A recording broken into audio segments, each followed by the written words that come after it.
అంతరాయతిమిరోపశాంతయే శాంతపావనమచింత్య వైభవం తం నరం వపుషి కుంజరం ముఖే మన్మహే కిమపి తుందిలం మహః.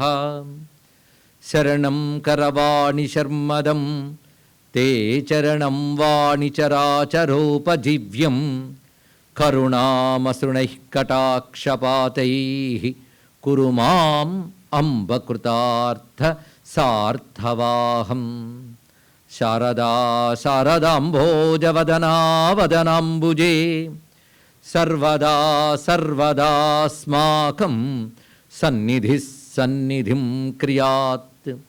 విమలపటీ కమలకుటీ పుస్తకరుద్రాక్ష శస్తహస్తపుటీ కామాక్షి పక్ష్మలక్షి కలిత విపంచి విభాసి వైరించి వాగర్థావివ సంపృక్తౌ వాగర్థ ప్రతిపత్తయే జగతః పితరౌ వందే పార్వతీ పరమేశ్వరౌ. గురవే సర్వలోకానాం భిషజే భవరోగిణాం నిధయే సర్వవిద్యానాం దక్షిణామూర్తయే నమః. నారాయణ సమారంభాం వ్యాసశంకరమధ్యమాం అస్మదాచార్యపర్యంతాం వందే గురుపరంపరాం. నారాయణం నమస్కృత్య నరం చైవ నరోత్తమం దేవీం సరస్వతీం వ్యాసం తతో జయముదీరయేత్. యజ్ఞేశ అచ్యుత గోవింద మాధవ అనంత కేశవ కృష్ణ విష్ణో హృషీకేశ వాసుదేవ నమోస్తుతే. శ్రీశేషశైల సునికేతన దివ్యమూర్తే నారాయణాచ్యుత హరే నలినాయతాక్ష. నారాయణాచ్యుత హరే నలినాయతాక్ష లీలాకటాక్ష పరిరక్షిత సర్వలోక శ్రీవేంకటేశ మమ దేహి కరావలంబం. శ్రీవేంకటేశ మమ దేహి కరావలంబం. శివ శివేతి శివేతి శివేతి వా భవ భవేతి భవేతి భవేతి వా హరా హరేతి హరేతి హరేతి వా భజ మనః శివమేవ నిరంతరం. నమస్తే నమస్తే మహాదేవ శంభో నమస్తే నమస్తే దయాపూర్ణ సింధో నమస్తే నమస్తే ప్రపన్నాత్మబంధో నమస్తే నమస్తే నమస్తే మహేశ. శివాయ గురవే నమః. శివాయ గురవే నమః. శివాయ గురవే నమః. శ్రీమాత్రే నమః. శ్రీమాత్రే నమః. శ్రీమాత్రే నమః. శ్రీ విష్ణురూపాయ నమః శివాయ. శ్రీ విష్ణురూపాయ నమః శివాయ. శ్రీ విష్ణురూపాయ నమః శివాయ. శ్రీ వెంకటేశాయ నమః. శ్రీ శ్రీనివాసాయ నమః. శ్రీ గోవిందాయ నమః. నమో మహద్భ్యో ఋషిభ్యో గురుభ్యో నమః. ఆలయంలో వెలసి అనుగ్రహిస్తున్న శ్రీ లక్ష్మీ సమేత వెంకటేశ్వర స్వామి పాదపద్మాలకు నమస్కరిస్తూ స్వామి సన్నిధిలో నిన్న ప్రారంభించుకున్న శివలీల అనబడేటువంటి ప్రవచన యజ్ఞాన్ని, ముఖ్యంగా పరమేశ్వరుడు నిన్న లింగ రూపంలో ఆవిర్భవించిన లీలని చెప్పుకున్నాం. లింగ శబ్దానుకున్న విశేషార్థములు, లింగ శబ్దానుకున్న విశేషార్థాలు కూడా చెప్పుకోవడం జరిగింది. లింగం అంటే పరమేశ్వరుని జ్ఞాపకం చేయునది అని మాత్రమే కాకుండా ఈశ్వరుని పేరే లింగము. సర్వజగత్తు ఎవడి యందు లీనమయ్యిందో సర్వజగత్తు యందు ఎవడు లీనమై ఉన్నాడో అతడు లింగస్వరూపుడు అని లింగ శబ్దానికి ఒక ప్రధానమైన అర్థం చెప్పుకున్నాం. అంతేకాదు లింగార్థం గమకం చిహ్నం శివం గమయతీత్యత అని మరొక చోట శాస్త్రం చెప్తున్నది. అంటే శివుని చేర్చేటటువంటి సాధనము లింగము అని. లింగారాధన వల్ల శివుని పొందగలం. ఆ లింగారాధన విశేషం ఎవరితో ప్రారంభమైందంటే బ్రహ్మ మురారి సురార్చిత లింగం అని చెప్పుకుంటూ తత్వతః దాని స్వరూపం నిర్మల భాసిత శోభిత లింగం. లింగారాధన వల్ల వచ్చే ప్రయోజనం జన్మజ దుఃఖ వినాశక లింగం. అది తచ్చబ్దవాచ్యమైన పరబ్రహ్మ గనక తత్ ప్రణమామి సదాశివలింగం అని నిన్న మనం పరిపూర్ణం చేసుకున్నాం. ఇప్పుడు శివశబ్దానికి శివతత్వం నిన్న మనకు అర్థమైన ప్రకారంగా సృష్టి ఏర్పడక ముందు ఏ పరతత్వం ఉందో ఆ పరతత్వము నిష్కలము. నిష్కలం అంటే ఒక నామము రూపము లేకుండా ఉన్న పరతత్వం అది. ఆ నిష్కల తత్వమే తన యొక్క స్వరూపాన్ని చెప్పడం కోసం లింగంగా ఆవిర్భవించింది. కానీ లింగము రూపం ఉన్నదా రూపము లేనిదా ఇది ఆలోచించవలసిన అంశం. లింగానికి రూపం ఉందా ఉందా లేదా ఉంది లేదు అనిపించేటట్టు ఉంటుంది. అదే లింగం అంటే అర్థం. అంటే పరమాత్మ నిజంగా నిరాకారుడు సర్వవ్యాపకుడు ఇది అని మీరు నిర్ధారించలేరు. కానీ కన్ను ముక్కు చెవి అవయవాలు ఉంటే రూపమని నిర్ధారించగలం. కనుక పరమాత్మ అమూర్తము మూర్తము అని 2 రూపాలతో ఉంటాడని మనకి ఉపనిషత్తులే చెప్తున్నాయి. ద్వే బ్రహ్మణి వేదితవ్యే మూర్తంచ అమూర్తంచ అని. మూర్తము అమూర్తము. మూర్తం అంటే ప్రకటింపబడిన ఒక స్వరూపం, అమూర్తం అంటే ప్రకటింపబడనిది. ఎందుకంటే పరమేశ్వరుడు కేవలం చైతన్య స్వరూపుడు.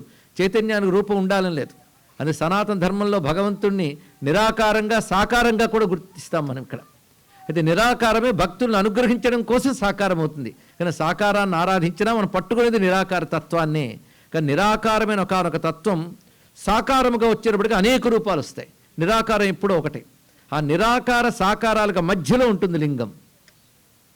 అందుకే సాకారం నుంచి నిరాకారానికి వెళ్ళాలన్నా నిరాకారం నుంచి సాకారానికి వెళ్ళాలన్నా మధ్యలో ఉంటుంది లింగం.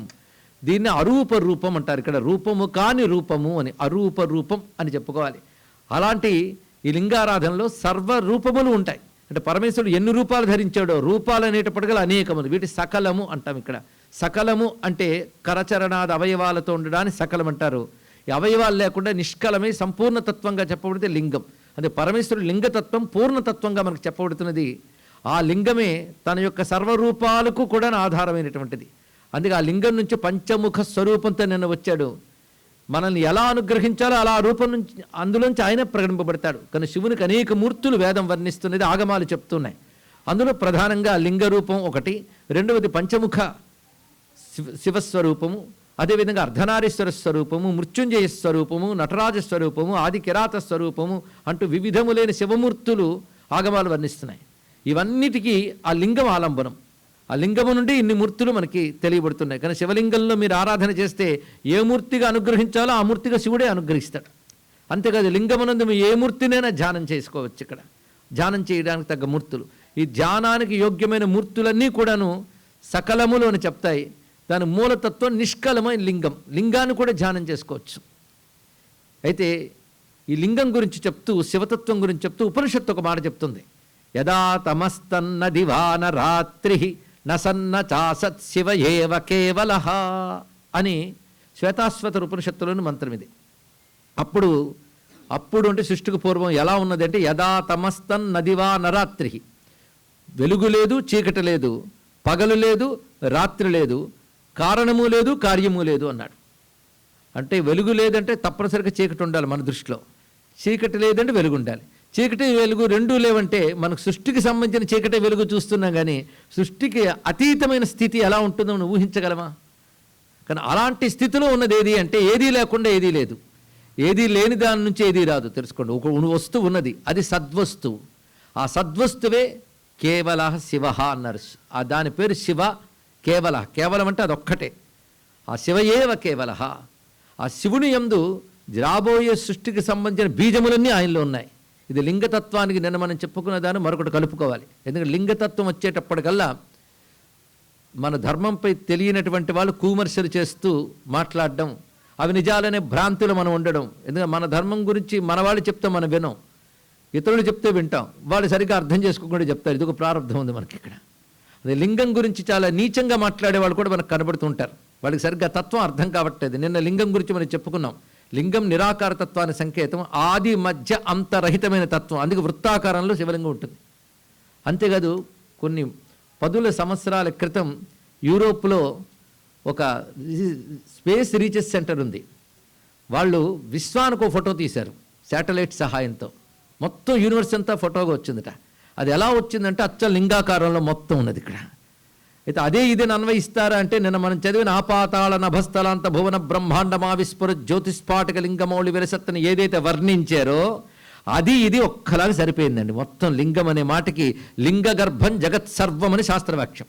అంటే లింగంలోనే సర్వజగత్తు ఉందని, ఆ యూనివర్స్లో ఉన్న అన్నీ కూడాను లింగాకారమైన దాంట్లోనే ఉన్నాయని వైజ్ఞానికమైన పరిశోధనతో బయటకు వచ్చిన తర్వాత మన ఋషులు చెప్పిన మాటలు సత్యమని మళ్ళీ రుజువైందండి. ఇది మనం గర్వించదగ్గ విషయం, ఆనందించదగ్గ విషయం. ఇదే సమయంలో స్వామి వివేకానంద చెప్పిన గుర్తుకొస్తుంది.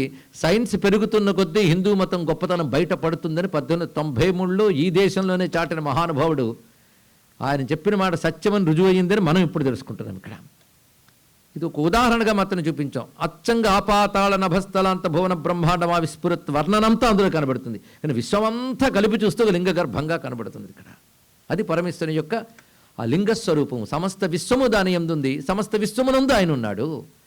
కనుక లింగం అనగానే ఏదో మనం ఎదురుగా చూస్తున్న ఒక ఆకృతి అని కాకుండా సమస్త విశ్వం వ్యాపించిపోయిన పరమాత్మ ఉన్నాడో ఆయన మనం లింగ రూపంలో ఆరాధిస్తున్నామని తెలుసుకోగలగాలి. దాన్ని బట్టి విశ్వమంతా తానే గనక, విశ్వంలో మనమొకరం గనక విశ్వములు ఏదైనా ఇవ్వగలిగిన ఈశ్వరుడు ఆయన. విశ్వమంతా ఆయన అధీనంలో ఉంది. అందుకే శివుని ఆజ్ఞ లేనిది చేమైనా కుట్టదు అని ఒక మాట కూడా మనకున్నది. ఇక్కడ ఆయన అధీనంలో ఉంటుంది. ఇది అటువంటి శివతత్వం లింగతత్వంగా చెప్పబడుతున్నది. ఇది ఆరాధనా యోగ్యం కోసం శాస్త్రం ఒక పద్ధతిని ఏర్పరిచి వివిధ లింగాకారములు మనం ఆరాధన చేస్తాం. అది శిలాకారం కావచ్చు, అలాగే అదేవిధంగా ధాతువులు కావచ్చు, రత్నాలు కావచ్చు, పాదరసలింగాలు ఉన్నాయి. అయితే పరమేశ్వరుడు ఒక మహానదిలో దొరికే ప్రతి శిలారూపం తనదే అని చెప్పాడు. ఆ మహానది పేరు నర్మద. అందులో దొరికేటువంటి శిలలు బాణలింగములు అని పేరు వ్యవహరించబడుతూ ఉంటుంది ఇక్కడ. అయితే ఇక్కడ దాకా వచ్చాం గనక నిన్న బ్రహ్మ విష్ణువుల గురించి చెప్పేటప్పుడు అది ముగ్గురులో ఒకరు ఎక్కువ ఒకరు తక్కువ అని చెప్పడానికి వచ్చింది కాదు. అది సృష్టి స్థితి ఈ రెండు కూడాను అనంతతత్వం ముందు ఎలా ఉంటాయనేదే మనం తెలుసుకున్నాం. ఇంకొకటి యోగపరంగా ఉన్నదండి. అందుకే పురాణాల్లో ఒక్క లీల వెనకాల యోగాలుంటాయి, మంత్రాలుంటాయి, యజ్ఞాలుంటాయి, విశ్వవిజ్ఞాన రహస్యాలుంటాయి. ఇన్ని కలిసి ప్యాక్ చేస్తాడు ఒక్క కథలు. వాటిని మనం అన్వయించుకునే తీరు తెలియాలి ఇతర శాస్త్రముల సహాయంతో. సూచనలు అక్కడే ఇస్తాడు. మనం మొత్తం చదవం సరిగ్గా, కథ తీసుకుని లాక్కొచ్చేస్తాం, కానీ పక్కనే చూపిస్తాడేనా.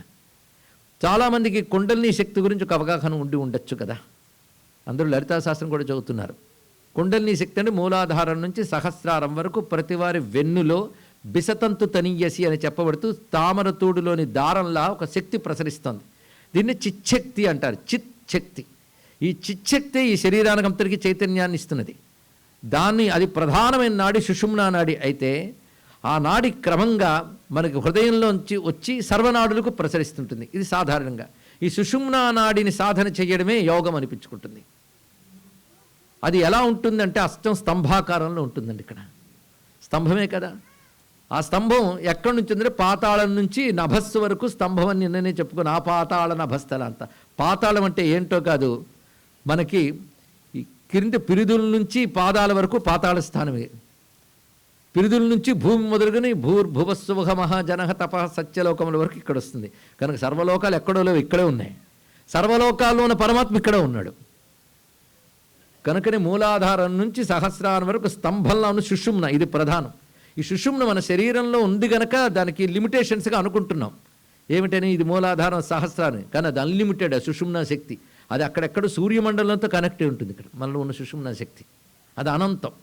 కానీ మనం దానికి మొదలు కొన అనేది మన శరీరం అనే పరిమితిలో చూస్తున్నాం. దీనికి శంకరులు ఒక మంచి ఉదాహరణ చెప్తారండి. ఒక వెదురు గొట్టం తీసుకుంటే, వెదురు గొట్టం తెలుసు కదా, వెదురు గొట్టంలో స్పేస్ ఎంత ఉంటుంది? వెదురు గొట్టంలో స్పేస్ ఎంత ఉంటుంది? వెదురు గొట్టం ఎంత ఉంటుందో ఉంటుంది. పెద్ద ఆలోచన ఎందుకమ్మా. అయితే స్పేస్ అంటే ఎక్కడ ఉంటుంది? వెదురు గొట్టంలో ఉంటుందా? మీరు వెదురు గొట్టం అనేది తీసుకుంటే వెదురు గొట్టం అంత స్పేస్ అన్నారు, కానీ స్పేస్ వెదురు గొట్టం అంత ఉండదు, అందులో స్పేస్ ఉంది. అలాగే సుషుమ్ను కూడా ఈ వెన్నులో ఉన్నప్పటికీ అది అనంత శక్తి కలిగినది. దానికి ఆది మధ్య అంతములు లేవు. ఆ సుషుమ్నయ్య అగ్నిలింగంగా చెప్పబడుతుంది. అయితే ఆ సాధన చేసేటప్పుడు ప్రధానంగా మనం 2 నాడులతో ఉచ్ఛ్వాస నిశ్వాసాలతో 2 నాడులతో సాధన చేస్తాం. దాని ప్రయాణం మాత్రం మూలాధారం నుంచి ఆజ్ఞాచక్రం వరకే వస్తుంది. మీరు గమనించితే అటు ఇటు ఈ రెండు ఎలా ఉంటాయంటే బ్రహ్మ విష్ణువు నిలబడ్డట్టు ఎడా పింగళ వెళుతూ ఉంటాయి. సుషుమ్న మాత్రం అగ్నిలింగంగా ఆది మధ్యాంతరహితంగా మనలో ఉంటుంది. ఈ యోగ తత్వాన్నే మనం ఈ కథలో కూడా దర్శిస్తున్నాం. శివలింగ తత్వంలో అది రహస్యం అండి. ఇక్కడ ఇలా గమనిస్తూ ఉంటే మనకు ఒక్క శివలింగం వెనకాల ఎన్ని కథలు ఉన్నాయో. అయితే మన కథ బాగా అర్థమవుతుంది, తత్వం అర్థం కాదు. అందుకు ముందు ఏదో ఒకటి కథ వెళ్ళని లోపల కానీ పంపించేశారు పెద్దవాళ్ళు మనకి.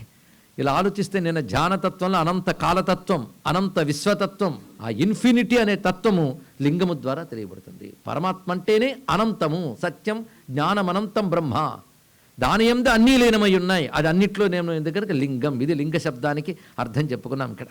అదేవిధంగా మరొకటి లింగము అన్నప్పుడు ఒక నీచార్థంలో మాట్లాడుతూ ఉంటారు కదా, వాళ్ళు ఆ కాన్సెప్ట్ని అర్థం చేసుకోలేదు చెప్పాలి.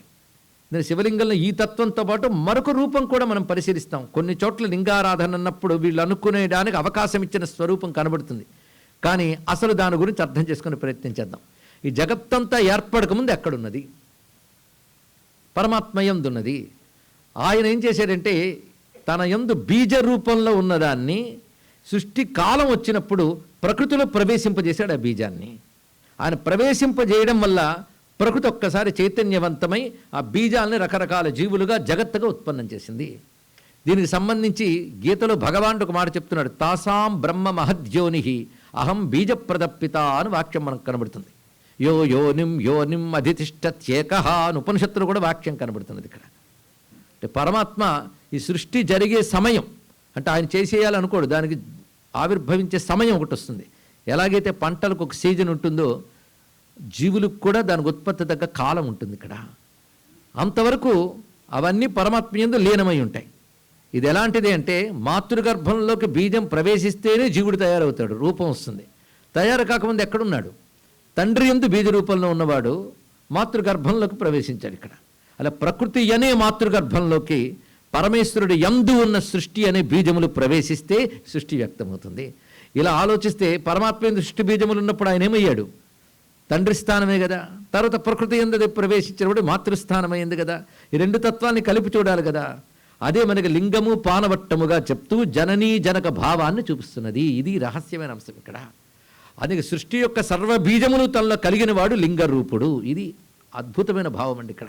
లింగం అని ఎవరైనా మీకు ఏమిటి మీ హిందూ మతంలో లింగాన్ని ఎందుకు ఆరాధన చేస్తారంటే నిన్న ఇవాళ కలిపి చెప్పుకొని చెప్తే చాలు. ఎందుకంటే ఒక్క లింగతత్వం మీకు చెప్తేనే కొన్ని రోజులు పడుతుంది. కానీ శివలీలలో భాగంగా ఎన్నో చెప్పాలి కనుక క్లుప్తంగా చెప్పుకుంటూ పెడుతున్నాం. ఒక్కడి చెప్పినా గట్టిగా అర్థం చేసుకునేటువంటి మేధస్సున్న శ్రోతలు ఉన్నారనే భావంతో నేను చెప్తున్నాను ఇక్కడ. కానీ శివలింగారాధనలో విశేషం ఇది. సర్వ జగత్తు బీజములని ఉన్నాయి. మీకు ఏది కావాలన్నా ఆ బీజాలు ఎవరి దగ్గర ఉన్నాయో వాడే ఇవ్వగలడు. కానీ సర్వ జగత్తు బీజ రూపంలో ప్రళయకాలంలో తన యందు కలిగి ఉంటాడు, అప్పుడు వ్యక్తం కాదు. మరి సృష్టి ఆరంభకాలంలో తన నుంచి వ్యక్తపరుస్తాడు. ఒక పరి జగముల వెలినిడి ఒక పరి లోపలికి గొనుచు భయము తానై అని వర్ణించినట్లుగా ఇది లింగతత్వం యొక్క స్వరూపం అర్థం చేసుకున్నాం. తర్వాత జగదారంభం అయినప్పుడు ఆ బ్రహ్మదేవుడి ఆవిర్భావ కథ చెప్పుకున్నాం కదా. ఆ బ్రహ్మదేవుడు తిరిగి సృష్టి చేయడానికి సంకల్పించుకొని భగవంతుని శక్తితో సృష్టి ప్రారంభించాడు. మొదట వచ్చింది మానసీ సృష్టి, అంటే మనస్సు నుంచి కలిగింది. మనస్సు నుంచి కలిగినటువంటి సృష్టిలో అంటే సృష్టికి కావలసిన ఒక సంకల్ప శక్తి భగవంతుడు ఆ బ్రహ్మయందు ప్రవేశింపజేయగా వచ్చినటువంటి వారిలో మొట్టమొదటి మానసీ సృష్టిగా వచ్చినటువంటి వారు మహర్షులు, వశిష్ఠాది మహర్షులు. అలాగే ప్రజాపతులు కూడా చాలామంది వచ్చారు. క్రతు, అంగిర, పులహ, పులస్త్యాది, అలాగే దక్షాది ప్రజాపతులు, కర్దముడు మొదలైన ప్రజాపతులు కూడా బ్రహ్మ మనస్సు నుంచి వచ్చారు. ఇది అంత పురుష సృష్టి. ఇలా ఆవిర్భవిస్తున్న సమయంలో దీన్ని ఎలా కొనసాగించాలని ఆలోచిస్తున్నాడు. మొట్టమొదటి నిజానికి వచ్చింది సనక సనందనాథులండి. ఆ సనక సనందనాథులు వచ్చినప్పుడు మీరు సృష్టి యందు ప్రవర్తించాలి, సృష్టిని విస్తరింపజేయాలంటే మాకు గోల పెట్టగయ్యా అన్నారు వాళ్ళు ఇక్కడ. ఎందుకంటే మేము నివృత్తి మార్గగాములం, మేము సంసారంలోకి ప్రవృత్తి మార్గంలోకి రాము అనగానే వెంటనే బ్రహ్మ కోపం వచ్చి మీరు ఎప్పుడు 5 ఏళ్ల ప్రాయంలో నిండిపోతారని చెప్పించాడు.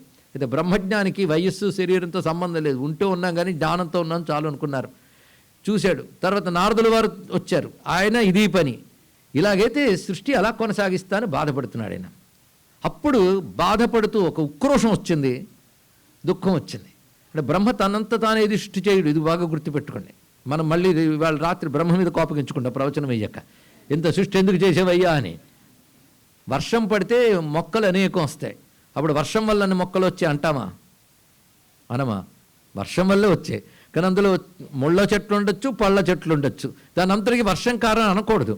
ఆ బీజంలో ఉన్న లక్షణం బట్టి వస్తే వర్షం అని బయటకు తీసుకుంది. బ్రహ్మదేవుడు కూడా చేసే పని అదండి. ఆ జీవులకు తగ్గ శరీరాలు కల్పన చేస్తాడు. ఇప్పుడు తాను చేయదలుచుకున్నది ఏంటంటే, ఇది వరకు కర్మలు చేసి లేని బీజాలు ఉండిపోయిన వాళ్ళవి ఈ సృష్టిలో విస్తరింపజేయాలంటే వాళ్ళ సుఖదుఖాలు కావలసిన శరీరాలు ఇవ్వాలి. అదే ఆయన పని. ఆ సృష్టిని విస్తరింపజేయమంటే ఎవడూ హెల్ప్ చేయట్లేదు. ఇప్పుడు ఇంటికి ఎలా విస్తరించాలో తెలియట్లేదు. దాని ఉక్రోషం వచ్చింది, దుఃఖం వచ్చింది. ఒక్కసారి ఉక్రోషంతో ఏడుపు వచ్చేస్తుంది, దుఃఖం. ఆ దుఃఖ సమయంలో ఇంకేం చేయాలో తెలియక ధ్యానం చేశారండి. ఇది జాగ్రత్తగా వినవలసిన విషయం. ఆ ధ్యానం చేస్తున్నప్పుడు ఆయన ముందే చెప్పాడు కదా, శివలింగ స్వరూపం అది. ఆ ధ్యానం చేస్తూ భ్రూమధ్య స్థానంలో ధ్యానం చేయాలి శివలింగాన్ని. శివలింగాన్ని ధ్యానం చేయవలసిన చోట్లు 3 ఉన్నాయి. మూలాధారం, హృదయం, ఆజ్ఞాచక్రస్థానం. నిజానికి స్తంభమంతా శివుడే అని చెప్పుకున్నాం కదా. స్తంభమంతా శివలింగమే ప్రతివారిలో ఉన్నది ఇక్కడ. కానీ 3 చోట్ల ధ్యానానికి ముఖ్యం.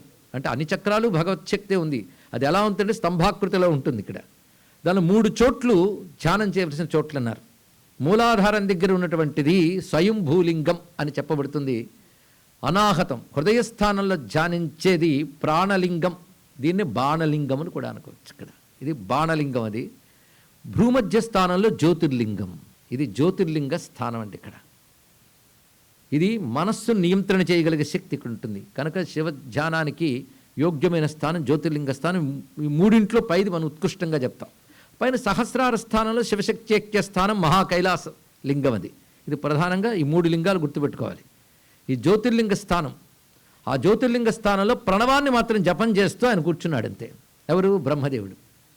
అలా ధ్యానం చేస్తూ ఉండగా ఒక జ్యోతి అక్కడ వ్యక్తమై అది క్రమంగా ఒక రూపం ధరించి ఏడవడం మొదలెట్టింది. ఇక్కడ రోదనము. కనుక రోదనముతో వచ్చేవి కనుక నీ పేరు రుద్రుడు అన్నాడు బ్రహ్మదేవుడు. రోదనత్వాత్ రుద్ర, ఇది ఒక అర్థం. జాగ్రత్తగా వినాల్సి ఈ కథ. మనకి ఇతర పురాణాలు చెప్పిన ఏడుస్తూ వచ్చాడు గనక ఏడుపు తమోగుణం గనక ఈయన తమోగుణానికి అధిపతి అని అంటాం. ఏడుపు ప్రాణలక్షణం. ఇది తెలుసుకోవాలి. ఏడుపు ప్రాణలక్షణం.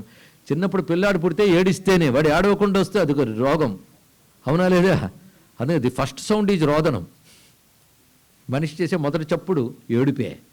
ఏడవకపోతే అది పెద్ద బాధాకరం. కనుక పిల్లవాడు ఏడిపోయినగానే బయట ప్రసూతి గృహంలో పిల్లాడు పుట్టాడో పిల్ల పుట్టిన అరుపులు మనం వింటూ ఉంటాం కదా. కనుక ఏడుపు ప్రాణం యొక్క లక్షణం అంట. ఏడిచేది ఏడిపించేది ప్రాణం అన్నారు ఇక్కడ. ఆ ఏడుపు మామూలు ఏడుపు కాదండి, శబ్దం. అది శబ్దము అని అర్థం ఇక్కడ. అది తెలియక రోదన నుంచి వచ్చాడు కనుక రుద్రుడు, ఈ అర్థాలు తీయడానికి లేదు ఇక్కడ. కనుక ప్రాణం యొక్క లక్షణం ఇది. ఆ విధంగా ప్రాణాలెన్ని? పంచప్రాణాలు అంటూ ఉంటాను. నువ్వంటే నాకు పంచప్రాణాలను అయినా. పంచప్రాణాల పేర్లు ఎవరికి తెలియవు. చూసారు హిందూ మతంలో ఎంత నాలెడ్జ్ ఉందో తెలుసుకోవడానికి. అందుకే వీటి మీద క్లాసెస్ పెట్టాలి, పెద్ద కోర్స్ తయారు చేయాలండి వీటికి. ఇక్కడ పంచప్రాణాలు ఏమిటి? ప్రాణ, అపాన, వ్యాన, ఉదాన, సమాన. నేను వాటి గురించి ఉపన్యాసం ఇస్తే ఎందుకు ఆ పేర్లు పెట్టాలని పెద్ద టైం పడుతుంది. అంటే పంచప్రాణాలు ఎక్కడ ఉంటాయంటే హిందువుల పురాణాల్లో ఉంటాయి కాదు, మనలో ఉంటాయి ప్రతి వాళ్ళు ఇక్కడ. వీటికి ఉపప్రాణాలు మరొక 5 ఉంటాయి. నాగ, కూర్మ, కృకర, దేవదత్త, ధనంజయ అని. వీటి పనులు చాలా ఉన్నాయండి, 10. ఈ 10 పని చేయాలంటే ఒక ప్రాణం ఉండాలట.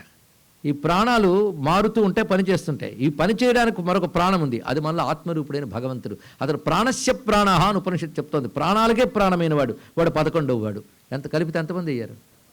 11. వీళ్ళే ఏకాదశి రుద్రుడండి. మనలో ఉన్నటువంటి ఏకాదశి రుద్రుడు వారే. ఆ ఏకాదశి రుద్ర రూపుడైన రుద్రుడు వచ్చాడు ఆయన అని రుద్ర అని పేరు పెట్టాడు ఇక్కడ బ్రహ్మదేవుడు. నువ్వేదైనా సహాయం చేయవయ్యా అన్నాడు. అక్కడి నుంచి ఈ ప్రకృతి యందు ముందు 8 స్వరూపాలకి కంట్రోల్లో పెట్టుకోవడానికి రుద్రుడు వ్యాపించాడు ప్రపంచంలో.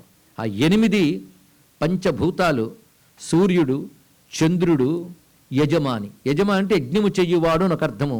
ఈ 8వ దాన్ని మనలో క్షేత్రజ్ఞుడు అని కూడా చెప్తారు. క్షేత్రజ్ఞుడు అంటే శరీరం క్షేత్రమైతే దీనిలో జ్ఞానాన్ని ప్రసరింపజేసిన ఆత్మరూపుడు క్షేత్రజ్ఞుడు. ప్రతి వాళ్ళు జీవుడు అంటారు దీన్నే. కానీ జీవుడు ఇప్పుడు మరొక్కసారి చెప్తాం. 8 కూడా గుర్తుపెట్టుకోండి. పంచభూతాలు, సూర్యుడు, చంద్రుడు, జీవుడు. 8 తప్ప ప్రపంచంలో మరొకటి లేదని నేను అంటాను. మీరు ఒప్పుకుంటారా? ఇప్పుడు ఆలోచించే టైం లేదు కానీ ఒప్పేసుకోండి సరిపోతుంది.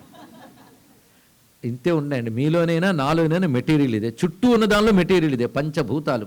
ఎక్కడ మనం చూస్తున్న వశ్వమంతా పంచభూతాలే. ప్లస్ సూర్యచంద్రులు, ప్లస్ జీవుడు. నేను నేను అనే అహంకార రూపంలో ఎవడుంటాడు వాడు. ఈ 8 యందు ఈ రుద్రశక్తి వ్యాపించింది. దీన్ని అష్టమూర్తులు అని అంటారు. రుద్రుని యొక్క అష్టమూర్తులు. 8ంటికి మళ్ళీ 8 పేర్లు వచ్చాయి. ఈ 8 పేర్లతో నిత్యం శివార్చన చేసుకున్నట్లయితే ఈ 8 మనకు క్షేమంగా మారతాయట.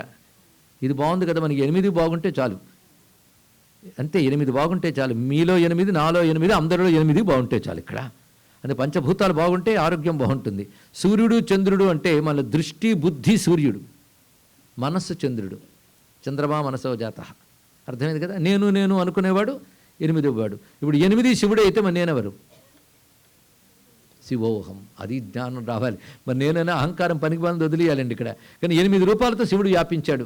ఈ 8 రూపాలతో శివుడున్నాడని కానీ శివుని ఆరాధన చేస్తే మనలో 8, మన చుట్టూ 8 కూడా బాగుంటాయి. మనం పొద్దుట్ లేచి నుంచి చేసిన పని ఏమిటంటే అన్నీ మనకు అనుకూలంగా ఉండాలని, అంతే కదా. అదే కదా మన బాధ అంతా. అన్నీ అనుకూలంగా ఉండాలంటే మన కంట్రోల్లో ఉన్నాయంటే ఈ అన్నీ ఎవడి కంట్రోల్లో ఉన్నాయో వాడు మనవాడు అయిపోతే చాలు ఇక్కడ. కనుక ఈ 8 కూడా పరమేశ్వర స్వరూపం ఒక్కటి ఆరాధన చేసుకుంటే రోజు మనలో 8, బయట 8 మనకు అనుకూలిస్తాయి, అంతే. ఇక్కడ ఇది తెలుసుకుంటే చాలు. ఆ 8ని అష్టమూర్తులు అని అంటారు. శివుని యొక్క అష్టమూర్తి తత్వం ఇవాళ ఎన్ని వస్తున్నాయో ఒక్కొక్కటి గమనించుకోవాలి. 5 రోజులు కలిపి ఒక దగ్గర తెచ్చుకుంటే మీకు శివజ్ఞానం అంతా ఉంటుంది ఇక్కడ. కనుక అష్టమూర్తులు అని వీటికి పేర్లు. అష్టమూర్తులు అన్నప్పుడు ఇవే. వీటికి ఒక్కొక్క దానికి ఒక పేరుంది. భూమిలో ఉన్న ఈశ్వర చైతన్యం పేరు, భూమిలో ఉన్న ఈశ్వర చైతన్యం, భూమే కాదు, భూమి యందు ఒక చైతన్యం ఉంటేనే భూమి ఉంటుంది. కానీ భూమి యందు ఉన్న ఈశ్వర చైతన్యం శర్వ. శర్వాయ క్షితిమూర్తయే నమః. శర్వుడు అని శివునికి పేరు అంటూ ఉంటాం. అదేవిధంగా భూమి తర్వాత నీరు, నీటిలో ఉన్న ఈశ్వర చైతన్యం అంటే భవాయ జలమూర్తయే నమః. భవుడు, జలమూర్తికి పేరు భవుడు. అదేవిధంగా తర్వాత వచ్చిన అగ్ని, రుద్రాయ అగ్నిమూర్తయే నమః. అష్టమూర్తుల్లో మన అగ్నికి రుద్రుడు అని పేరు. అది వేదములు అనేక చోట్ల యజ్ఞాగ్ని రుద్రుడు అని చెప్తారు. ఇక్కడ ఎందుకంటే అగ్ని రుద్రంగానే ఉంటుంది కదా, అగ్ని రుద్రుడు. దాని తర్వాత వాయువు, వాయువు వచ్చేటప్పుడు ఉగ్రాయ వాయుమూర్తయే నమః. ఉగ్ర అనే శబ్దం వాయుమూర్తికి వస్తుంది. ఎందుకు అలా వచ్చిందంటే మళ్ళీ మొదలెడితే 5 రోజులతో తెమిలేదు కాదు, పేర్లు గుర్తుపెట్టుకుంటే చాలు. ఉగ్రాయ వాయుమూర్తయే నమః. తర్వాత ఆకాశం, భీమాయ ఆకాశమూర్తయే నమః. భీమ శబ్దం అక్కడ వస్తుంది. భీమాయ ఆకాశమూర్తయే నమః అని వివరించారు. దాని తర్వాత ఈశానాయ సూర్యమూర్తయే నమః. ఈశానాని సూర్యమూర్తి. అలాగే మహాదేవాయ చంద్రమూర్తయే నమః. అంటే మనస్సుకి ఏదైనా దిగులు వచ్చినప్పుడు మహాదేవ అనుకుంటే దాని ప్రభావం దానికి ఉంటుందండి ఇక్కడ. మహాదేవాయ చంద్రమూర్తయే నమః. పశుపతయే యజమానమూర్తయే నమః. ఈ 8 మూర్తులు మొత్తం. ఈ అష్టమూర్తులుగా స్వామి వచ్చాడు. వచ్చి ఈ సృష్టిని కంట్రోల్లో పెట్టడానికి ఈశ్వర చైతన్యం అలాగ విస్తరించింది. అప్పుడు బ్రహ్మదేవుడు తాను అనుకున్న పని కాలే. ఏమిటి? సృష్టి ఇంకా విస్తరించాలంటే ఇప్పుడు ఏం చేయాలి అని అప్పుడు మళ్ళీ ధ్యానం చేయడం మొదలుపెట్టాడు. ఆ రుద్రుడే ఒక అద్భుతమైన రూపంగా సాక్షాత్కరించాడు ఇప్పుడు బ్రహ్మదేవుడికి. మనం ఆ రూపాన్ని ఒక్కసారి ధ్యానం చేసుకుంటే ఆ రూపం పేరు నీలలోహిత అని పేరు. నీలలోహిత.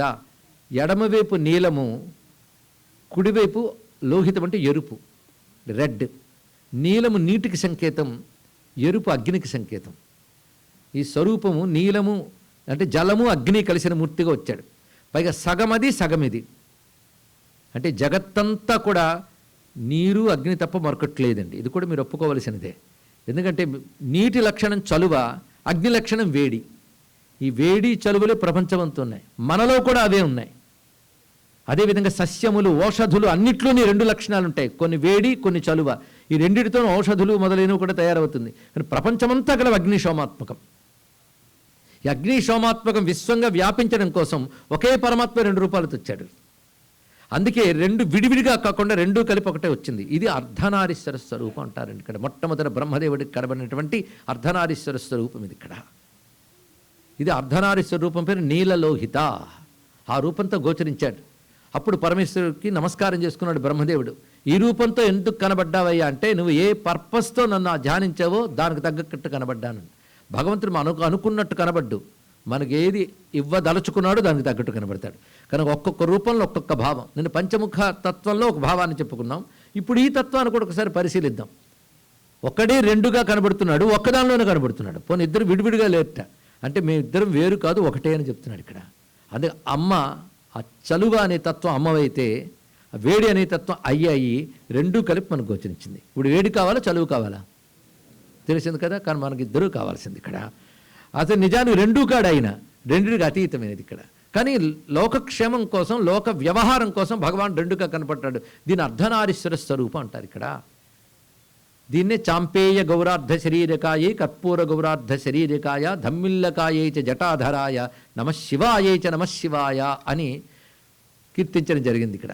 ఆ విధంగా వచ్చినటువంటి ఆ స్వరూపము అప్పుడు నీకు కావలసిన సృష్టి విస్తరించడం కదా.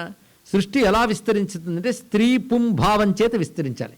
అందుకే ఒక్క నేనే స్త్రీ రూప పుంరూపములతో వ్యక్తమయ్యాను అన్నాడు ఇక్కడ. నిజానికి స్త్రీ కాని పురుషుడు కాని పరమేశ్వరుడు స్త్రీ పుం రూపంతో వ్యక్తమయ్యాడు.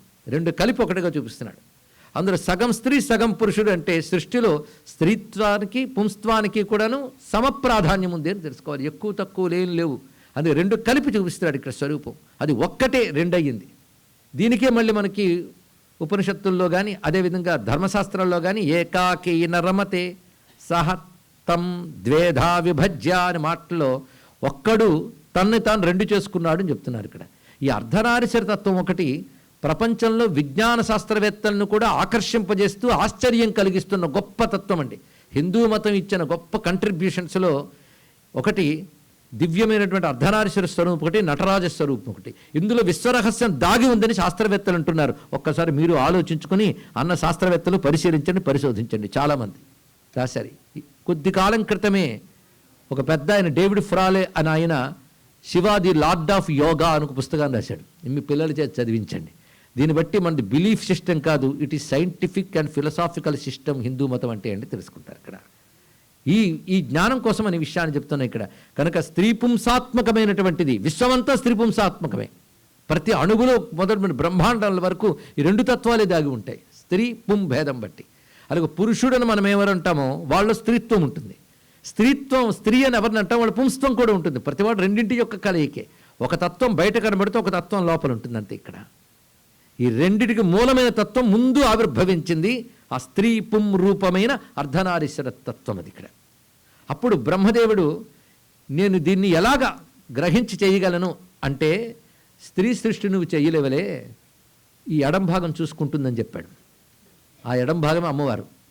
ఆవిడ సరేనని సంకల్పించి అక్కడి నుంచి స్త్రీ సృష్టికి తగిన అవకాశం ఏర్పడింది. ఆ తర్వాతే మిథున సృష్టి ప్రారంభమైంది. మిథున సృష్టి అంటే స్త్రీ పుంస యోగాత్మకమైన సృష్టి అప్పటి నుంచి విస్తరించిందండి ఇక్కడ. దానికి మూలమైన స్వరూపమే అర్ధనారీశ్వర తత్వము.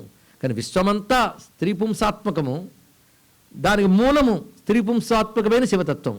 ఇది అర్ధనారీశ్వర తత్వంలో దగ్గర అద్భుతమైన భావం. అమ్మని అయ్యని వేరువేరుగా చూడకుండా అమ్మయ్య అని ఒక్క దగ్గర పెట్టి ఆరాధించే అద్భుతమైన తత్వమే అర్ధనారీశ్వర తత్వం అండి ఇక్కడ. ఇది గోచరించిన తర్వాత మళ్ళీ ప్రజాపతులు వారందరికీ కూడాను సృష్టిని విస్తరింపజేసే పని ఏర్పాటు చేశాడు. అందులోనే మనువు శతరూప అని ఒక ఆమె ఆవిర్భవించడం ఇవన్నీ జరిగాయి. అటు క్రమంగా ఈ ప్రజాపతులు సృష్టి విస్తరించే బాధ్యత తీసుకునే ముందు బ్రహ్మదేవుడి దగ్గరికి వస్తే కొంతకాలం తపస్సు చేయండి అన్నాడు. బ్రహ్మదేవుడికి ఫార్ములా చెప్తాడండి అందరికీ. మీరు ఏదైనా చెయ్యబోయే ముందు తపస్సు చేసి చేయండి అని చెప్పాడు ఇక్కడ.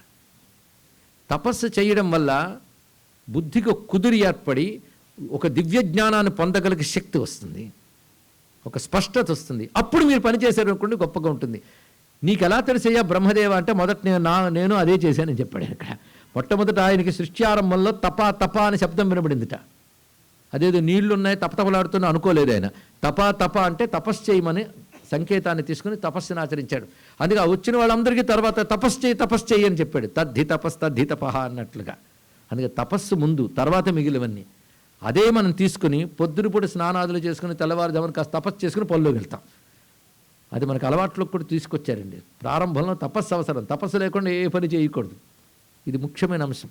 అదే పనులు చేసి తర్వాత ఎప్పుడో తపస్సు చేసుకుందామంటే ఆయువులు అయిపోతాయి. తపస్సుతోనే పనులన్నీ చేయాలి. అందుకే బ్రహ్మదేవుడు మొట్టమొదటి వీళ్ళకి తపస్సులు చేయమని చెప్పాడు. ఎవరి తపస్సులు వాళ్ళు చేశారు. కర్దమ ప్రజాపతి తపస్సు చేసి నారాయణ సాక్షాత్కారం పొంది ఆయన అనుగ్రహంతో 9 మంది స్త్రీ సంతానాన్ని పొందాడు. వారు చాలా ఉత్తములైనటువంటి వారు. అందులోనే అనసూయ, అరుంధతి ఇత్యాదులందరూ 9 మంది సంతానంలో 10వ సంతానంగా నారాయణుడే కపిలాచార్యుడిగా అవతరించాడని భాగవతాది గ్రంథాలు మనకు చెప్తున్నాయి. ఇంకోటి దక్షుడు ప్రజాపతి. ఆయనకేం చేశాడంటే, నీకు కూడా మంచి స్త్రీ సంతానం కలగాలయ్యా, దీనికి గాను నీకు మంత్రాన్ని ఉపదేశిస్తున్నాను, ఆ మంత్రాన్ని బాగా జపం చెయ్యు, దాన్ని బట్టి శక్తి యొక్క అనుగ్రహం లభిస్తుంది. దీన్ని బట్టి శివపార్వతులని మనం ఏదంటున్నామో వాళ్ళు కొత్తగా వచ్చి పెళ్లి చేసుకున్న వాళ్ళు కాదు, ఎప్పుడు ఉన్నవాళ్ళే వాళ్ళు. శివుడున్నా అంటే శక్తి ఉంది, శక్తి ఉంటే శివుడు ఉన్నాడు. సూర్యుడున్నాడు అంటే వెలుగుంది, చంద్రుడు ఉన్నాడు అంటే వెన్నెలుంది. ఆ రెండు కలిసే ఉంటాయి. కానీ సూర్యుడు ఒకసారి వచ్చి వెలుగు మరొకసారి రాదు, రెండు కలిపి ఒకటే. శివశక్తులు కూడా అటువంటిదే. ఇది ఎప్పుడు గుర్తుపెట్టుకోవాలి, శివశక్తులు ఏకత్వం. సృష్టి విస్తరించాలన్నప్పుడు శక్తి బయటకు వస్తుంది, లేనప్పుడు ఆయన లీనమై ఉంటుంది. ఇక్కడ వ్యక్తమవుతుంది, అప్పుడు అవ్యక్తంగా ఉంటుంది, అంతే. ఇప్పుడు ఆ శక్తి ఎప్పుడూ ఉన్నదే, కొత్తగా రాలేదు. ఆ శక్తిని ఉపాసన చేయమని ఒక మంత్రాన్ని ఇచ్చాడు బ్రహ్మదేవుడు దక్ష ప్రజాపతికి. ఆ మంత్రాన్ని జపం చేశాడు దక్షుడు. అప్పుడు అమ్మవారు ప్రత్యక్షమయ్యారు. ఆ మంత్రానికి అనుగుణంగా రూపం స్వీకరించి ప్రత్యక్షమైతే, అమ్మ నువ్వు నాకు సంతానంగా కలిగితే నేను చేయగలిగిన పని చేయగలను, నీ అంశలే నాకు మిగిలిన కుమార్తెలుగా కూడా రావాలి అని తపస్సు చేశాడు. అప్పుడు అమ్మవారు సరే అన్నారు. దీన్ని బట్టి స్త్రీ సంతానం కోసం ప్రజాపతులే తప్పించిపోయారని తెలుసుకోండి. అంతేగాని స్త్రీ సంతానమా అని పెదవి చిట్లించే వాళ్ళు ఉన్నారు. కడుపులో స్త్రీ పెరుగుతోందంటే ముందే అబార్షన్ చేయించేసే వాళ్ళు కూడా ఉన్నారు. ఇలా పాపాత్ములు, సనాతన ధర్మానికి విరోధులు. తెలుసుకోండి, ఇక్కడ స్త్రీకి ఇవ్వాల్సిన ప్రాధాన్యం తెలుసుకోవాలి. ప్రజాపతే స్త్రీ సంతానార్థే తపస్సు చేశాడు. అమ్మవారు తొలి స్త్రీ ఆవిడ, తర్వాత మిగిలిన వాళ్ళందరూ నేను వస్తాను, నా అంశాలు నీకు ఇతర కుమార్తెలుగా వస్తాయని చెప్పారు. ఆ విధంగా వచ్చిన వాళ్ళల్లో అనేక మంది సంతానం కలిగారు. అమ్మవారు సతీదేవి అనే పేరుతో ఆవిర్భవించింది. ఇక్కడ ఆవిడ పేరు సతి, సర్వాంతర్యామిని సతీ. సతి అనే మాట సత్ అనే శబ్దానికి స్త్రీలింగమే. సత్ అంటే నిన్న చెప్పినట్టు శాశ్వతమైన ఉనికి, ఎప్పుడు ఉండే తత్వము. దాని స్త్రీలింగంగా సతి అంటున్నాం ఇక్కడ. అందుకే అటువంటి సతీదేవిగా ఆవిడ వ్యక్తమై దక్షుడి యొక్క భాగ్యం పండి కుమార్తెగా వచ్చింది. లేకపోతే ఆ శక్తి కుమార్తెగా రావడం ఏంటంటే ఎంత తపస్సు చేస్తూ వచ్చిందో. పైగా దక్షుడు ప్రజాపతి సామాన్యుడు కాడు, ఆయనకు సంతానంగా కలిగింది. అయితే ఇక్కడ ఒక సైకాలజీ ఉంది. భగవంతుడు దొరికే వరకు భగవంతుడు అని ఎక్కడో అంటాం, దొరికిపోయాడు అనుకోండి మనవాడే అనిపిస్తుంది ఇక్కడ. అందుకే అలవాటైతే అద్భుతాలు కూడా మామూలు అయిపోతాయి, తెలుసుకోండి. ఇది దొరకనంత వరకు ఓహో అనిపిస్తుంది, దొరికితే ఇలా ఉంటాయి ఇక్కడ. అందుకు కొన్ని అద్భుతాలు అలవాటు అయిపోకూడదు, అద్భుతం అనిపించదు ఇక్కడ. సరే, మొత్తానికి ఈమె కుమార్తెగా వచ్చింది కదా. కుమార్తె అంటే అర్థం ఏంటి? నా నుంచి వచ్చింది కనుక నా పిల్ల కనుక నేను చెప్పినట్టు వింటుంది. అయితే ఆవిడ ముందే ఒక మాట చెప్పింది. తాను పుట్టక ముందే తపస్సు చేసినప్పుడు ప్రత్యక్షమే నేను కలుగుతాను, కానీ నన్ను శివుడికిచ్చి వివాహం చేయాలి, ఎందుకంటే నేను ఆయన శక్తిని. అందుకే నేను ఒక రూపంగా విడిగా వస్తే మళ్ళీ ఆయన్నే స్వీకరిస్తాను అని ఎందుకు చెప్పాల్సి వచ్చిందంటే, వీడి సైకాలజీ ఆవిడికి తెలుసు. వీడి బుద్ధిలో ఒక లోపం ఉంది. వాడికి ఎందుకో తెలియదు శివద్వేషం. కొందరికి అది ఎందుకో తెలియదండి. మేము విష్ణు భక్తులం అనుకుంటూ శివుడిని ద్వేషించే వాళ్ళు ఉంటారు. వాడు ఇద్దరిని చూసింది లేదు, పెట్టింది లేదు. శివుడికి వాడి ప్రత్యేకమైన అపచారం చేసింది లేదు. శివుడు అపచారం చేశాడా? కానీ ఉంటాయి కొందరు తత్వాలు. ఏం చేస్తాం, ప్రారంధం. ఇందులో ఒక చిన్న పాయింట్ ఉంది. ఈయన బ్రహ్మ యొక్క సంతానం కదా, సృష్టిని విస్తరింపజేయడానికి వచ్చారు కదా. వాడికి తెలిసి రుద్రుడు అంటే సంహారకారకుడు, కానీ సృష్టికి ఆయన సంహారం చేస్తాడు కనుక ఆయన మీద అంతకంటే తెలుసుకోలేకపోయాడు ఆయన ఇక్కడ. దానితో ఏదో తెలియని ఒక ద్వేషం. పైగా ప్రజాపతి అనగానే సామాన్యమైన విషయం కాదు, అదొక పొజిషన్ అండి, అది మంచి పోస్ట్. అది దానిలో ఉన్నాడు కనుక చక్కటి అలంకారాలు, శోభలు ఇవన్నీ ఉండాలి. ఈ శివుడిగా అవన్నీ లేవు కాబట్టి ఆయన పట్ల చిన్న భావం ఉంది. ఆవిడేం చెప్పింది? నేను పుట్టాక ఆయనకి ఇచ్చి వివాహం చేయని చెప్పింది కదా. కానీ పుట్టిన తర్వాత క్రమంగా నా కూతురు కనుక నేను చెప్పినట్టు వింటుంది అనుకున్నాడు. ఆమె యుక్త వయస్సు వచ్చింది. వచ్చినప్పుడు స్వయంవరం ఏర్పాటు చేశాడు ఇక్కడ. ఆ స్వయంవరానికి అందరినీ పిలిపించాడు, దేవతల్లో గొప్పవాళ్ళని అందరినీ పిలిపించాడు, కానీ శివుడిని పిలిపించలేదు ఆయన ఇక్కడ. అమ్మవారు స్వయంవర మర్యాద ప్రకారంగా శివుడు వస్తాడు, ఆయనకు మాల వేసి వరించవచ్చు అనుకుంది. మాల తీసుకువెళ్ళింది, మొత్తం చూసింది, శివుడు కనబడలే. తండ్రిని చూసింది, శివుడిని రప్పించలేదా అన్నది ఇక్కడ. అమ్మ, మన తాహతకు తగ్గవాడు కాడు వాడు, అందుకు నేను రప్పించలేదు. ఇక్కడ ఉన్న వాళ్ళందరూ ఎంత గొప్పగా ఉన్నారు చూడు, వీళ్ళందరిలో ఎవరినైనా వరించు అంటే ఆమె చూసి నమశివాయ అని దండ వదిలేసిందండి. అక్కడే ఉన్న చోటే దండ వదిలేసింది. సర్వవ్యాపకుడైన శివుడు ఆ దండ కింద పడకుండా ప్రత్యక్షమై తన కంఠంలో పడేట్టు వేసుకుని కనబడ్డాడు. ఒక్కసారి అందరూ ఆశ్చర్యపోయారు.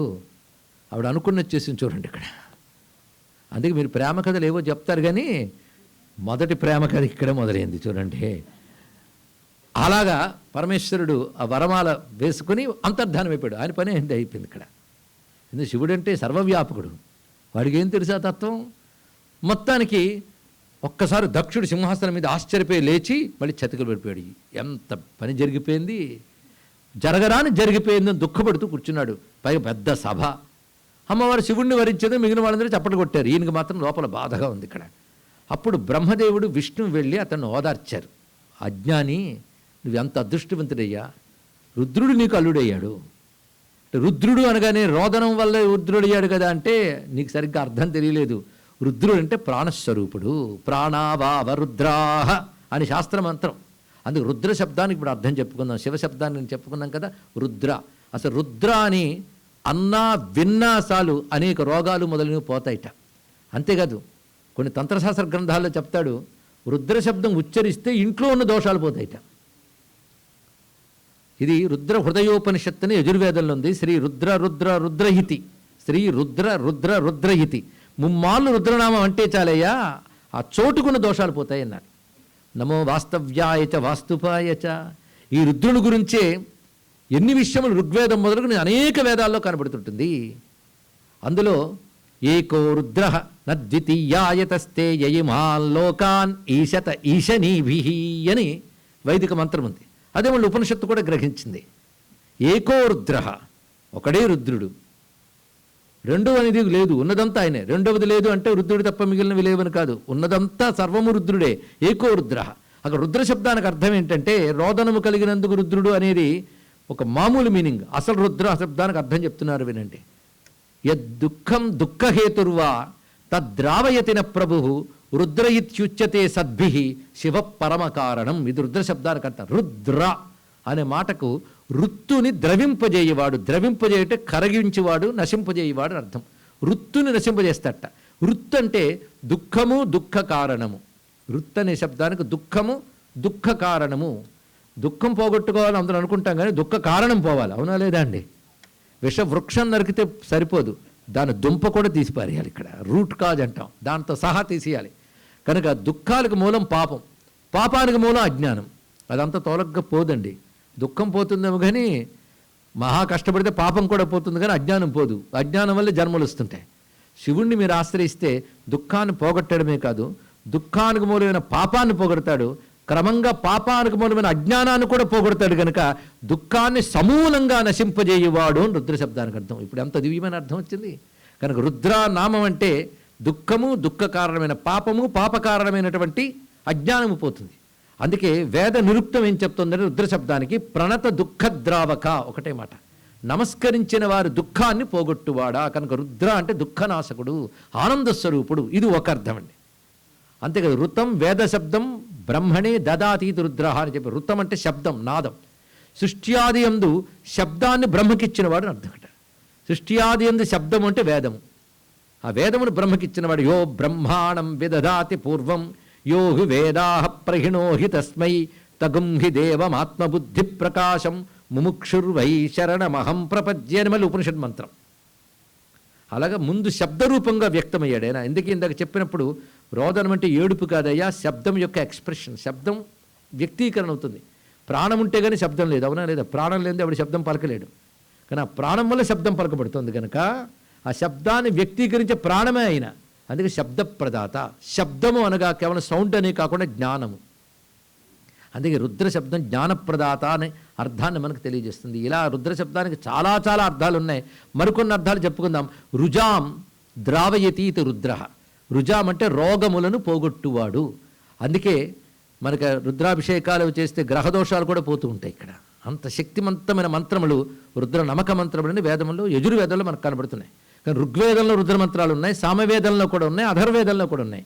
4 వేదాల్లోని పరమాత్మ రుద్రశబ్దంతో కీర్తించారు. ఆయన్నే నారాయణుడు అన్నారు. నారాయణుడు వేరు, రుద్రుడు వేరు కాడు. ఇది తెలుసుకోండి. ఇక్కడ ఒక పరమాత్మకి ఇవన్నీ పేర్లు. అందుకే మన విష్ణు శాస్త్రం చదివినా రుద్రో బహుశిరా బభ్రు విశ్వయోని శుచిశ్రవాహ నామం వస్తుందా లేదా?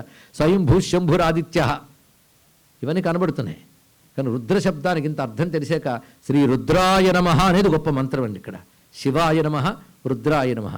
ఇంకా ప్రవచనం పూర్తయ్యేటప్పుడు ఎన్ని మంత్రాలు వస్తాయో తెలిసి అంటే మంత్రానికి శక్తి ఎక్కువ గనక ఇక రుద్ర అన్నప్పుడు దుఃఖనాశకుడు, ఆనందదాయకుడు, అజ్ఞాననాశకుడు. ఎలా తీసేస్తారంటే దుఃఖం పోవచ్చు కానీ పాపం ఉంటే మళ్ళీ రూపంలో దుఃఖం రావచ్చు.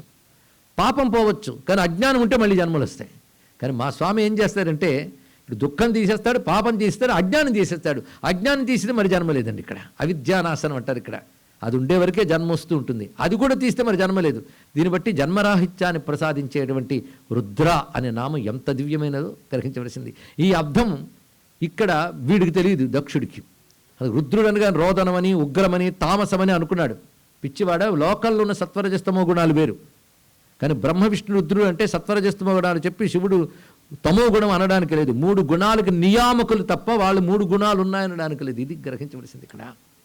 అంతేకాదు చీకటి తమో గుణం అంటాం, ఎందుకంటే ఏమీ కనబడదు కనుక. అయితే సరే, చీకటి తమో గుణం ఒప్పుకున్నారు కదా. ఒక పెద్ద లైట్ మన కళ్ళ ముందు కనబడితే ఏమైనా కనబడుతుందా చెప్పండి? ఇక్కడ బ్రైట్ లైట్ కనబడిందండి, ఏమైనా కనబడుతుందా? ఏమీ కనబడదు. అప్పుడు ఏది తమో గుణం? పరమేశ్వరుడు మహా తేజస్వరూపుడు తెలుసుకోండి. ఇక్కడ అంత తేలిక కాదు. అందుకే వీటిని దానికి అన్వయించడానికి లేదు. పురాణ భాషలో ఎక్కడ ఏది వాడాలో తెలియాలి ఇక్కడ. అయితే వెంటనే ఇంకో దేవతని ద్వేషించిన అలవాటు చేసేసారు మనకి. దానివల్ల రుద్ర అనగానే వేరే భావంతో అనుకుంటుంటాం. ఆ మాటకొస్తే విష్ణు శాస్త్రంలో రుద్రనామం ఉన్నప్పుడు మాకు రుద్రుడు గిట్టడు కానీ విష్ణువు పడతాడంటే విష్ణు శాస్త్రంలో నామాలు తీసి పారేస్తారా చెప్పండి? అప్పుడు బోసిపళ్ళలో ఉంటుంది ఆ నామాలు తీసేస్తే. అలా తీసేసి సర్వశర్వశివస్థానుర్భూతాదిర్నిధిరవ్యయ, అక్కడ అన్ని శివనామాలే. శర్వ శివనామం, స్థాణు శివనామం, అలాగే స్వయంభూ శంభు శివనామం. ఎన్ని చోట్ల కనబడుతుందండి ఇక్కడ. అందుకే అన్నీ ఒకే పరమాత్మ అని తెలుసుకుంటే ఈ బాధ లేదు మనకి. నిన్ననే చెప్పుకున్నాం కదా, నామరూపాలు తాగిపోతే మతం, అర్థం తెలుసుకుంటే తత్వం. ఆ తత్వం వైపు వెళ్ళాలి. కానీ ఆ తత్వం వెళతాలంటే ఆలోచించాలి కదా, మనం ఆలోచించాం అంతే. ఆలోచించకపోతే జ్ఞానం ఎక్కడొస్తుందండి? అందుకే ప్రవచనం విని సంతోషించడానికి కాదు, ఆలోచించి ఆనందించడానికి తెలుసుకోండి. ఇక్కడ ప్రవచనం విని ఆలోచించి ఆనందించండి. ఇంత జ్ఞానం ఉన్న మతంలో పుట్టామని గర్వించండి చాలు. ఇక్కడ కనుక రుద్ర అనే శబ్దం, పైగా రుద్ర రుద్ర అని మీరు అనడం వల్ల రకారం అనేక మార్లు పలుకుతుంది. రకారం అగ్నిబీజం, ద్ర అనేది మళ్ళీ అగ్నితత్వమే. ద్రవం అంటాం కదా, అది మళ్ళీ అగ్నిశోమాత్మకం అవుతుంది ఇక్కడ. అందుకే రుద్ర శబ్దం అంత దివ్యమైనదండి. నోరార రుద్ర అని పలికిన చాలు. అందుకే ఓం నమో భగవతే రుద్రాయ, ఆ మంత్రంతోనే న్యాసాదులు చేస్తాం మనం ఇక్కడ. రుద్ర శబ్దం అంత దివ్యమైనది. అయితే ఇతడు అంత చెప్పినా అప్పటి పెద్దవాళ్ళు చెప్పారు కనుక ఊరుకున్నాడు. ఎవరు ఆ పెద్దవాళ్ళు? బ్రహ్మ విష్ణువు ఇద్దరు అనునయించి చెప్పారు కనుక దక్షుడు సరేనన్నాడు. స్వయంవరం జరిగిపోయింది కనుక ఇంకా తప్పనిసరి పెళ్లి కూడా చేశారండి ఇక్కడ పద్ధతి ప్రకారం. ఎందుకంటే పెద్దవాళ్ళందరూ చప్పట్లు కొడుతుంటే ఇంకేం చేస్తాడు, తన పరువు పోతుంది. అందుకు వివాహం చక్కగా జరిగింది. ఎవరికి? సతీదేవికి పరమేశ్వరునికి వివాహం జరిగింది. ఆ తర్వాత వాళ్ళు కైలాసంలో హాయిగా ఉన్నారు. ఎందుకంటే పరమేశ్వరుడు సర్వవ్యాపకుడై నిరాకారంగా ఉన్న సాకారుడై కైలాసం అనే దివ్యలోకంలో సర్వభువనాలకు అతీతంగా ఉంటాడు. ఎప్పుడైనా భగవంతునికి 2 రూపాలుగా మనం చెప్పుకోవాలి. సాకారము ఏదైతే అది సకలము, నిరాకారం నిష్కలము. సాకారమైనప్పుడు ఒక లోకము ఒక లీలా ఉంటుంది. అది దివ్యమైన అంశం ఇక్కడ. మొత్తానికి కైలాసంలో ఆనందంగా ఉన్నాడు ఆయన. ఈ లోపల ఒకసారి ఒక సభ జరిగింది, దేవసభ. దేవసభ జరిగినప్పుడు ప్రధానంగా స్థానంలో 3 ఉంటారు. బ్రహ్మ విష్ణు రుద్రులు దేవతల్లో ఒకరు కాదు, దేవతలకే దేవులు వారు. అందుకే వాళ్ళకి ఈశ్వరులు అని పేరు. 3కి కలిపి ఈశ్వరులు. ఇది ఒకే ఈశ్వరుడు 3 అయ్యాడు కనుక వాళ్ళు 3 ఈశ్వరులే. మిగిలిన దేవతలకు విధేయులే ఉంటారు. అని ఎప్పుడైనా సభ జరిగినప్పుడు వీళ్ళు 3 ప్రధాన స్థానంలో ఉంటారు. మిగిలిన దేవతలందరూ కూర్చొని సభ చేస్తారు. ఎప్పటికీ దేవతలకు మీటింగ్ జరుగుతూ ఉంటుందండి. అప్పుడప్పుడు అన్నిటికీ మనకు రిపోర్ట్ పంపరు వాళ్ళు. ఎవరికి పంపాలో వాళ్ళకి పంపుతారు. పెద్ద కంపెనీ ఉందనుకోండి, కంపెనీలో బోర్డు మీటింగ్లు జరుగుతుంటాయి, జనరల్ బాడీ మీటింగ్ జరుగుతుంటుంది, కోర్ కమిటీ మీటింగ్, ఇన్ని ఉంటాయి కదా. దేనికదే. అలాగే దేవతల్లో కూడా ఇలా మీటింగ్లు జరుగుతూ ఉంటాయి. మరి విశ్వం అనే పని నడపద్దు. ఏదో ఒక చిన్న కంపెనీకి ఎంత అవసరం అయితే విశ్వానికి ఎంత అవసరం, ఆ దేవతలు పనులు చేయడం బట్టి ప్రపంచం నడుస్తూ ఉంటుంది. ఇక్కడ మనకు కనబడరు అంతే. ఊళ్ళో ఎలక్ట్రిసిటీ మనకి ఇంటికి వచ్చేస్తుంది కానీ ఎలక్ట్రికల్ ఆఫీస్ మనకు తెలియదని లేదనకూడదు. అలాగే మనకి ఇంటికి వెలుగు గాలి కోసమే ఒక ఆఫీసు మనుషులు అవసరమైనప్పుడు ప్రపంచానికి వెలుగు గాలి అందించడం కోసం దానికంటూ వ్యవస్థ అవసరమా? అదే చెప్పండి. వాళ్ళని దేవతలు అంటారు. విశ్వాన్ని నడిపే ఈశ్వర శక్తులు దేవతలు. ఈ డెఫినేషన్ తెలుసుకోవాలి. విశ్వాన్ని నడిపే ఈశ్వర శక్తులు దేవతలు. అని ఈశ్వరుడు ఒక్కడే, దేవతలందరూ. ఎంతమంది దేవతలను నమస్కారం చేసుకోవాలి. ఎందుకంటే వాళ్ళ అనుగ్రహం లేకపోతే ఏం లేదు. పొద్దున తూర్పు వైపు వెళ్తే ఇంద్రుడు, దక్షిణం వైపు వెళ్తే యముడు, పశ్చిమం వెళ్తే వరుణుడు. ఏదో దిక్కుకు వెళ్తామా లేదా? ఏ దిక్కు లేకపోతే దిక్కుమాల వారం అవుతాం అక్కడ. కనుక ఆ దిక్కుల్లో ఈశ్వర శక్తులు ఉన్నాయి కదా, అవన్నీ ఈశ్వరుడే. నమస్కారం చేసుకోండి. ఈశ్వరుడు ఇన్ని రూపాయలు, వాళ్ళే దేవతలు అంటే అర్థం. ఇప్పుడు ఈశ్వర శక్తులు అంటే తెలిసే కదా. సమావేశం ఏర్పాటైంది. అందులో ప్రధానంగా కూర్చున్న వాళ్ళు ఎవరు? బ్రహ్మ విష్ణు రుద్రులు. ఎవరికైనా ఏంటంటే వచ్చి రాగానే ముందు వాళ్ళు గౌరవించి కూర్చుంటారు. వీళ్ళు మాత్రం లేవరు. ఎంత గొప్పవాళ్ళు వచ్చినా వీళ్ళు కూర్చోవాలి. వీళ్ళు పెద్ద స్థానంలో ఉన్నారు. దక్షుడు కొంచెం ఆలస్యంగా వచ్చాడు. ఎందుకంటే ఈ మధ్య వీఐపీ అయ్యాడు ఆయన. అక్కడ వీఐపీలు తొందరగా రాకూడదు సభకి, కొంచెం లేట్ అయ్యాక వస్తారు. ముందే వచ్చేస్తే ఎవరు చూడరు కదా. అందరూ కూర్చున్నప్పుడు వస్తే ఆయన వచ్చారంటే అది గొప్పతనం. అది మేము భారతదేశంలో చూస్తుంటాం. ఎవరినైనా పెద్దవాడిని పిలవడం ఆలస్యం, వాడు ఆలస్యంగానే వస్తాడు. అలా వస్తే వాడు క్రియేట్ పని ఏమి ఉండక్కర్లే, అలా రావాలంతే. ఇక్కడ అలా ఉంటాయని కొంచెం ఆలస్యంగా వచ్చాడు ఆ రోజు. ఈ మధ్య ఆయనకు పోస్ట్ పెంచారు బ్రహ్మగారు, ఎందుకంటే శివుడికి మామగారు అయ్యాడు కనుక ప్రజాపతులు గొప్పవాడయ్యాడు. ఇక్కడ అలా దక్షుడు వచ్చినప్పుడు చుట్టూ చూశాడు, అందరూ లేచారా లేదా అదొక అబ్జర్వేషను, లేచి నిలబడ్డారా లేదా అని చూస్తున్నాడు. ఇక్కడ ముగ్గురు లేవలేదండి, బ్రహ్మ విష్ణువులు లేవరు, అది నియమం. అయితే బ్రహ్మ లేవలేదు, ఎందుకంటే తనకు తండ్రి, విష్ణువా ఆయనకి తండ్రి, పర్వాలేదు. ఈయన ఎందుకు లేవలేదు అనుకున్నాడు. పైగా అల్లుడు అన్నప్పుడు మామగారు వస్తే లేవాలి కదా. ఎందుకు ఇదివరకు సభల్లో అలా అనుకునేవాడు కాదు, ఈ పెళ్ళి తర్వాత వచ్చిన సైకాలజీ ఇది ఇక్కడ. కనుక ఈయన లేవలేదు అనుకున్నాడు. పాప ఆయనకి అవమానించాలని దృష్టి శివునికి అసలు లేదు, వీడు అవమానించాడు అనుకున్నాడు. ఎవరో ఏమో అనుకోలే, వాడికి వాడు ఫీల్ అయిపోయాడు. కొంతమంది అలా అనుకుంటుంటారండి పాపం. ఇంటికి వెళ్ళాడు కానీ విశ్రాంతి లేదు. సభ అయిపోయింది, ఇంటికి వెళ్ళాడు కానీ నన్ను ఎంత అవమానించాడు ఆ శివుడు. కాబట్టి ఒక పని చేస్తాను, అతన్ని అవమానించేట్టు ఏదైనా చేస్తాను. దేవసభలో నన్ను అవమానించాడు కనుక దేవతలందరూ వచ్చేటోడు యజ్ఞం, నేను ఒక యజ్ఞం చేస్తాను, దాన్ని శివుడు రాకుండా చూస్తాను అని చెప్పాడు. ఇక్కడ మొత్తానికి యజ్ఞానికి తగిన ఏర్పాట్లు చేశాడు. పైగా పొజిషన్లో ఉన్నాడు కనుక యజ్ఞం అనగానే అందరూ వస్తారు. అంటే దేవతల్లో ప్రజాపతులకు ఇంపార్టెన్స్ ఉంది, ప్రజాపతులకు దేవతా వ్యవస్థ, దాంట్లో ఈయన ఒకడు ముఖ్యమైన వాడు కూడా. కాబట్టి ఈయన చేస్తే అందరూ వస్తారని నమ్మకంతో యజ్ఞానికి తగ్గ ఏర్పాట్లు చేశారు. డబ్బుకు కొదవలేదు, అన్నీ సిద్ధం చేసుకుని ఎందుకైనా మంచిదని బ్రహ్మదేవుడి దగ్గరికి విష్ణువు వద్దకు వెళ్ళాడు. నేను యజ్ఞం చేయాలనుకుంటున్నా అంటే మంచిదినైనా మంచి పని, యజ్ఞాలు చేస్తూ ఉంటావుగా చెయ్యి అన్నాడు. ఇక్కడ ఇది ఒక ప్రత్యేకమైన యజ్ఞం అన్నాడు. ఏంటో ఆ స్పెషాలిటీ చెప్పన్నాడు.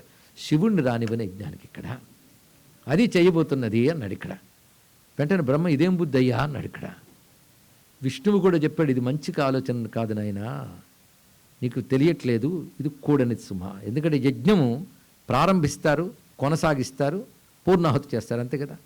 పూర్ణాహుతి యజ్ఞం అయిపోతుందా? అయిపోతుంది కాదు, దాని ఫలం రావడంతో యజ్ఞం అవుతుంది. మన పని పూర్ణాహుతి అయిపోతుంది, ఫలం రావాలా లేదా? కానీ యజ్ఞం ఎప్పుడు పూర్తవుతుంది? ఫలం రావడంతో. ప్రతిదానికి ఒక ప్రారంభం ఉంటుంది, ఒక కొనసాగింపు ఉంటుంది, ఒక ముగింపు ఉంటుంది. ముగింపు ఉండాలా లేదండి? ఒకరింట్లోకి ఎవరో మనం భోజనానికి పిలిచారు, మన పొద్దున్నే వెళ్ళి కూర్చున్నాం, ఏం చేస్తున్నారండి? వంట వండుతున్నారు, మంచిదే. గంటలు గంటలు గడిచిపోతే ఏం చేస్తున్నారండి? వంట వండుతున్నారు. ఎంతసేపు మనకి ఎలా ఉంటుందండి? వంట పూర్తి అవ్వాలా లేదా? పూర్తి అయితే మనము పూర్తి చేయాలా లేదా? కనుక ప్రతిదానికి పూర్తే కదా ప్రధానం. కనుక లక్ష్యం ఏది? పూర్ణమేగా. కానీ శివుడు అంటే చాలామంది ఏమనుకుంటారంటే గాడ్ ఆఫ్ డిస్ట్రక్షన్ అని, చాలా తప్పు మాట. గాడ్ ఆఫ్ కంప్లీట్నెస్, ఇది రాసుకోండి. ఇక్కడ పూర్ణము చేయుట, ఒకటి ప్రారంభించడం సృష్టి, కొనసాగించిన స్థితి, ఫలప్రాప్తి పూర్ణము. అంటే ఇంత చేసిన పని ఎందులో లీనమైపోతుంది? ఫలంలో లీనమైపోతుంది, అవునా లేదా? మీరు కూరలు తెచ్చుకుంటారు, ఇవన్నీ తెచ్చుకుని మొత్తం వండిన తర్వాత అంతా కలిసి వంటల్లో లీనమైందా లేదు? చేసిందంతా కూడా లయమంటే అందులో కంప్లీట్ అవ్వడం. ఇది తెలుసుకోక శివుడు అంటే నాశనకారకుడు ఇలాంటి మాటలు అంటుంటారు, తెలియని మాటలండి. ఇక్కడ దీని గురించి లోతుగా ఆలోచిస్తే చాలా చాలా ఉన్నాయి. మొత్తానికి ఈ మాట చెప్పాడు, శివుడంటే కర్మఫల ప్రదాత అయ్యా ఈశ్వరుడు. నీకు తెలియక అజ్ఞానంగా మాట్లాడుతున్నావు సుమా, అందుకే కూడదు అన్నారు. నా ముచ్చటి తీర్చండి మీరు ఎలాగైనా అన్నాడు. ఇక్కడ దెబ్బతింటావు సుమా, అందుకే యజ్ఞరక్షకుడైన మిమ్మల్ని అడిగాను, మీరు దగ్గరుంటే చాలు అన్నాడు. ఇక్కడ వెంటనే విష్ణువు ఆలోచించి వీడికి ఏదో కాలం దాపురించింది కానీ అన్నాడు. ఇక్కడ అంతే, వాళ్ళ ప్రణాళిక ఒకటి ఉంటుంది కదా, సరే కానీ అన్నాడు. అయితే నువ్వు రక్షకుడు ఉండాలి, యజ్ఞ రక్షకుడు విష్ణువు కనుక నువ్వు నాకు రక్షకుడు ఉండాలి. యజ్ఞోవై విష్ణువు అన్నారు కదా, నువ్వు రక్షకుడుగా ఉండాలి అంటే ఎంతవరకు రక్షకుడు ఉండాలో అంతవరకు ఉంటానన్నాడు. చాలా జాగ్రత్తగా చెప్పాడు ఆయన. ఇక్కడ ఎంతవరకు ఉండాలో అంతవరకు ఉంటాను అని చెప్పాడు. సరే, యజ్ఞం ప్రారంభమైంది. యజ్ఞంలో అందరూ వచ్చారు, ముఖ్యమైన ఋషులు వచ్చారు, దేవతలు వచ్చారు. కొంతమందికి తెలియదు శివుడు లేని యజ్ఞం అని తెలియక కొందరు వచ్చేసారు. అందరూ దధీచి, గౌతముడు, మరికొంత మహర్షులు ఉన్నారు. వాళ్ళు మొత్తం చూశారు శివుడేడి అని, కనబడలే. అడిగారు, ఏనైనా శివుడు రాలేదేమిటి అంటే, ఇది శివుడు లేని యజ్ఞం చేస్తున్నాను నాయన అని. ఇదేం బుద్ధి నీకు? నీకు శాస్త్రం తెలుసా అసలు? శాస్త్రం ఏం చెప్తుంది? శివుడే దాత భక్త శ్రీ మహాదేవుండు, సర్వమును హరుండు శాశ్వతుండు, శంభు వేరు చేసి సాగించవచ్చనే క్రియలు వెర్రివేలవైతి చెప్పుమా. ఇది శ్రీనాథ మహాకవి పద్యం అండి ఇప్పుడు చదివింది. ఇక్కడ శివుడే దాత శివుండు భోక్త, నువ్వు వెళ్ళే యజుర్వేదంలో మంత్రం ఉంది, మంత్రం కూడా చెప్తున్నాడు. ఆయనే కర్త, ప్రేరకుడు, ఆమోదకుడు, ఫలప్రదాత అయినప్పుడు ఆయన లేకుండా నువ్వు యజ్ఞం చేస్తున్నావా? ఇది తప్పు సుమా, ఇది నీ క్షేమం కాదు అనగానే, నేను చెయ్యదలుచుకొని శివుడు లేని యజ్ఞమే, ఇష్టం ఉంటే ఉండండి లేకపోతే లేదన్నట్టు. ఇక్కడ దానితో కొందరు మహర్షులు వచ్చేసారు అక్కడి నుంచి. దేవతలు కూర్చున్నారు, ఇష్టం లేకపోయినా పొజిషన్ని గౌరవిస్తూ కూర్చున్నారండి చాలామంది ఇక్కడ. అప్పుడు వెళుతూ మాట అన్నాడు దధీచి, మీరందరూ కూర్చున్నారు కానీ శివుడు లేని యజ్ఞానికి ఏం పుచ్చుకోవాలని వచ్చారయ్యా మీరు? ఆహుతులు పుచ్చుకోవడానికి వచ్చారా? ఏమి కుడువంగ వచ్చినారిండ్లు విడిచి హరుని వెలివెట్టినట్టి యాగమునకు పంచవదనుని కను జేవురించెనేని తక్షణంబున తమ యాండ్ర తాళ్ళు తెగవే. ఏమి తెలుగు మాట చూడండి. నేను తెలుగు మాట తప్పకుండా అంటాను, ఎందుకంటే తెలుగువాడికి అర్థం కాదే తెలుగు మాట. ఆ స్థితిలోకి వెళ్ళిపోయాం. లేకపోతే అంత అందమైన పద్యం అండి శ్రీనాథ్ మహాకు పద్యం. ఒకసారి వినండి తెలుగు. ఏమి కుడువంగ వచ్చినారు ఇండ్లు విడిచి, తెలుగులోనే చెప్పాడు. కుడువంగ అంటే తినడానికి. ఏం తినాలని వచ్చారయ్యా? హరుని వెలివెట్టినట్టి యాగమునకు, హరుని వెలివెట్టినట్టి, హరుని బాహ్యం చేసిన యాగానికి ఏం తినాలని వచ్చారు? పంచవదనుని కను జేవురించెనేని. జేవురించడం అంటే ఎర్రబడ్డం. ఆ పంచవదనుని కళ్ళు ఎర్రబడ్డాయా మీ భార్యల తాళ్ళు తెగుతాయన్నాడు ఇక్కడ. ఆ ఎక్స్ప్రెషను తక్షణంబున తమ యాండ్ర తాళ్ళు తెగవే అన్నాడు ఇక్కడ. అయినా మొహమాటాలు కొన్ని ఉంటాయండి. కూర్చుని ఉన్నారు వాళ్ళు, ఋషులు మాత్రం వెళ్ళిపోయారు ఇక్కడ. ఆడతారు యజ్ఞం ప్రారంభమైంది, అద్భుతంగా జరుగుతుంది యజ్ఞం. అక్కడ ఉండలేక వెళ్ళలేక ఒక ఆయన ఉన్నాడు, ఆయన పేరు నారదుల వారు. ఆయన చూసి మధ్యలో జారుకుని తిన్నగా వీళ్ళలాగే ఇక్కడికో గుహల్లోకి వెళ్ళి తపస్సు చేసుకోవాలి, కైలాసానికి వెళ్ళాడు ఆయన. వెళ్ళి ముందు శివుడి దగ్గరికి వెళ్ళాడు. వెళ్ళి పరమేశ్వర నీకు తెలుసా దక్షుడు యాగం చేస్తున్నాడని అలా మందహాసం చేశాడని. తెలియందేముంది ఇక్కడ? నిన్ను పిలవలేదు కదా, నువ్వు లేకుండా యాజ్ఞం చేస్తున్నాడు. వాడు ముచ్చటవాడిది కానీలే అన్నాడు. ఆయనకి ఏవి పట్టవు, ఆయన భక్తులకే నిందాస్తుతులు పట్టవు. ఆయన ఎక్కడండి ఇక్కడ? ఆయన దీనికోసం చూసుకుంటున్నాడు. ఈయన ఆహుతి రుద్రా స్వాహ అంటాడు, ఎదురు చూస్తున్నాడా? ఆయనకి ఏం పట్టలేదు. ఇంత లాభం లేదనుకున్నాడు నారదుడు. వచ్చిన పని నెరవేరలే. ఆవిడ దగ్గరికి వెళ్ళాడు. అమ్మా తెలుసా నీకు, మీ అప్ప చెల్లెళ్ళందరూ వాళ్ళ ఆయనతో హాయిగా వెళ్ళారు, నీకు ఇన్విటేషన్ రాలేదా? ఎంత పని చేశాడు మీ నాన్న, నిన్ను పిలవకుండా అంత పెద్ద యజ్ఞం చేశాడు, తప్పు కదా? ఎందుకు పిలవలేదు? పైగా కండిషన్ పెట్టాడు, శివుడు లేని యాగం చేస్తున్నాను తెలుసుకుంటాను నేను చెప్పాడు.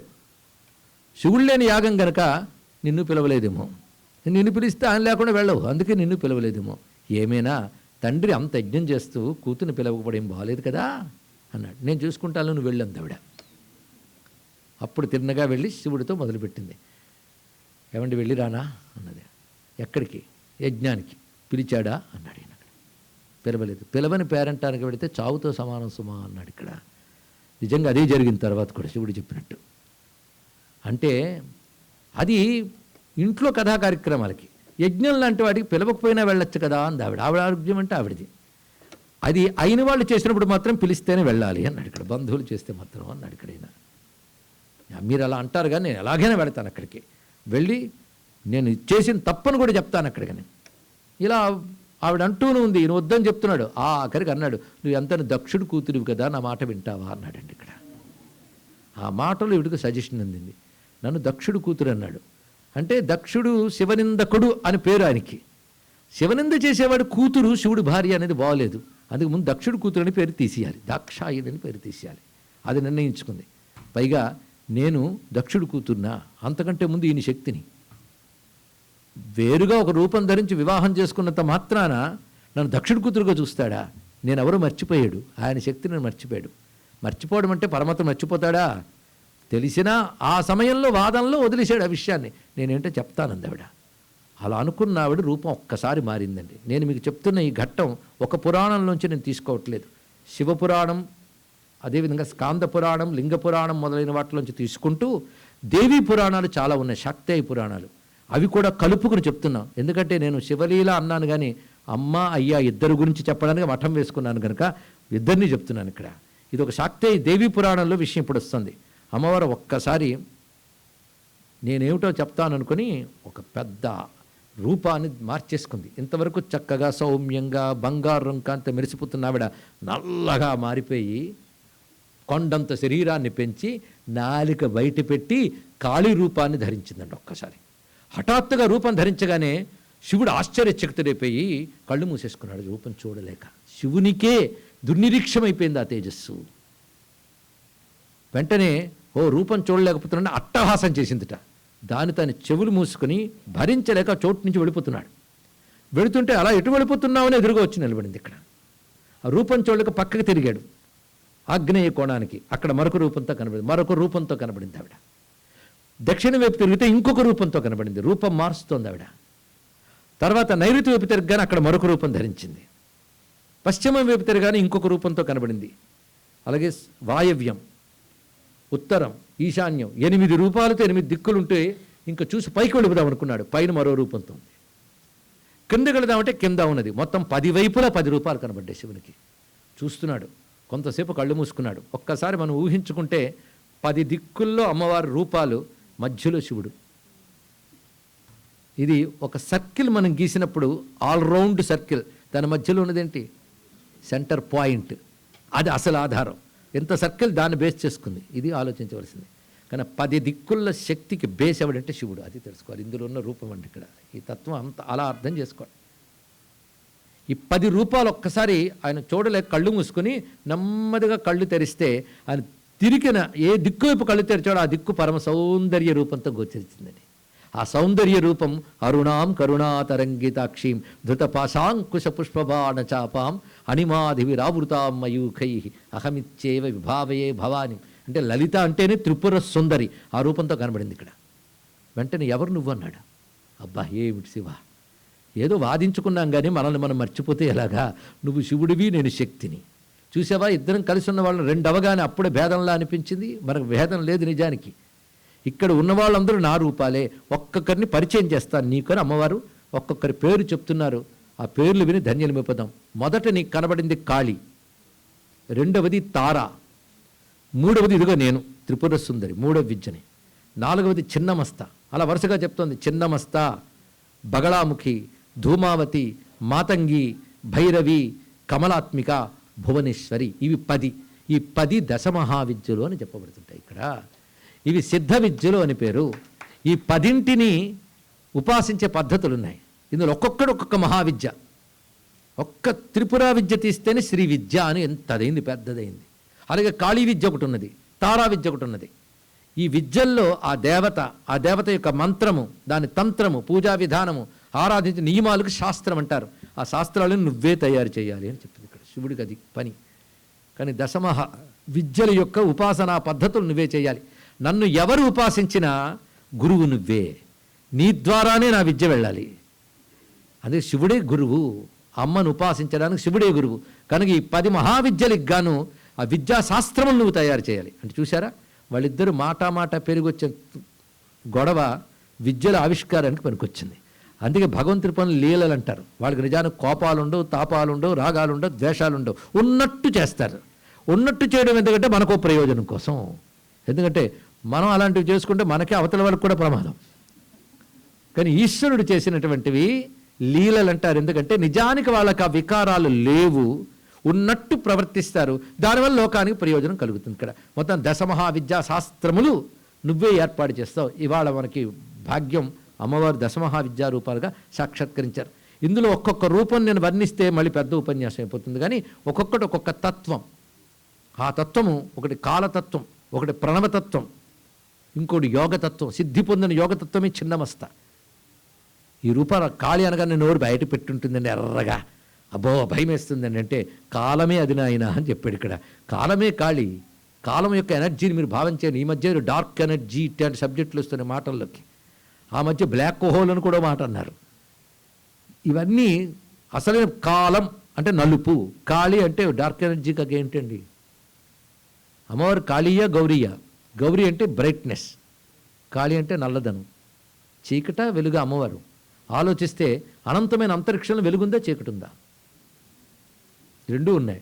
జ్యోతిర్గణాలన్నీ వెలిగిపోతుంటాయి, మరి చీకటి అది ఉంది. అంటే కాళీ గౌరీ రూపాలతో విశ్వమంతా ఆ తల్లే ఉన్నది. ఇది తెలుసుకోవాలండి ఇక్కడ. ఎందుకంటే మనం ఒక వ్యక్తిని, ఒక మనిషిని పూజించట్లేదు, ఒక శక్తికి, ఒక ఆకృతిని మనం దర్శించి పూజిస్తున్నాం ఇక్కడ. అందుకే ఈ 10ంటికి అద్భుతమైన తత్వాలు ఉన్నాయి. త్రిపుర భైరవి ఆవిడే, త్రిపుర సుందరి ఆ తల్లి ఇక్కడ. అటువంటి దివ్యమైన తత్వం. మళ్ళీ దశమహావిద్య ఉపన్యాసాన్ని అది కాదు కనుక ఇక్కడ తాపుతా.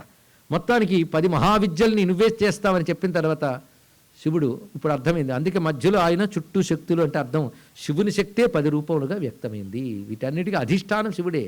శివాశక్తి రెండు ఒకటే, రెండు వేరు కాదు. శివశక్తి రూపిణి అని ఉపాసించవలసింది ఈ తత్వం అంతా.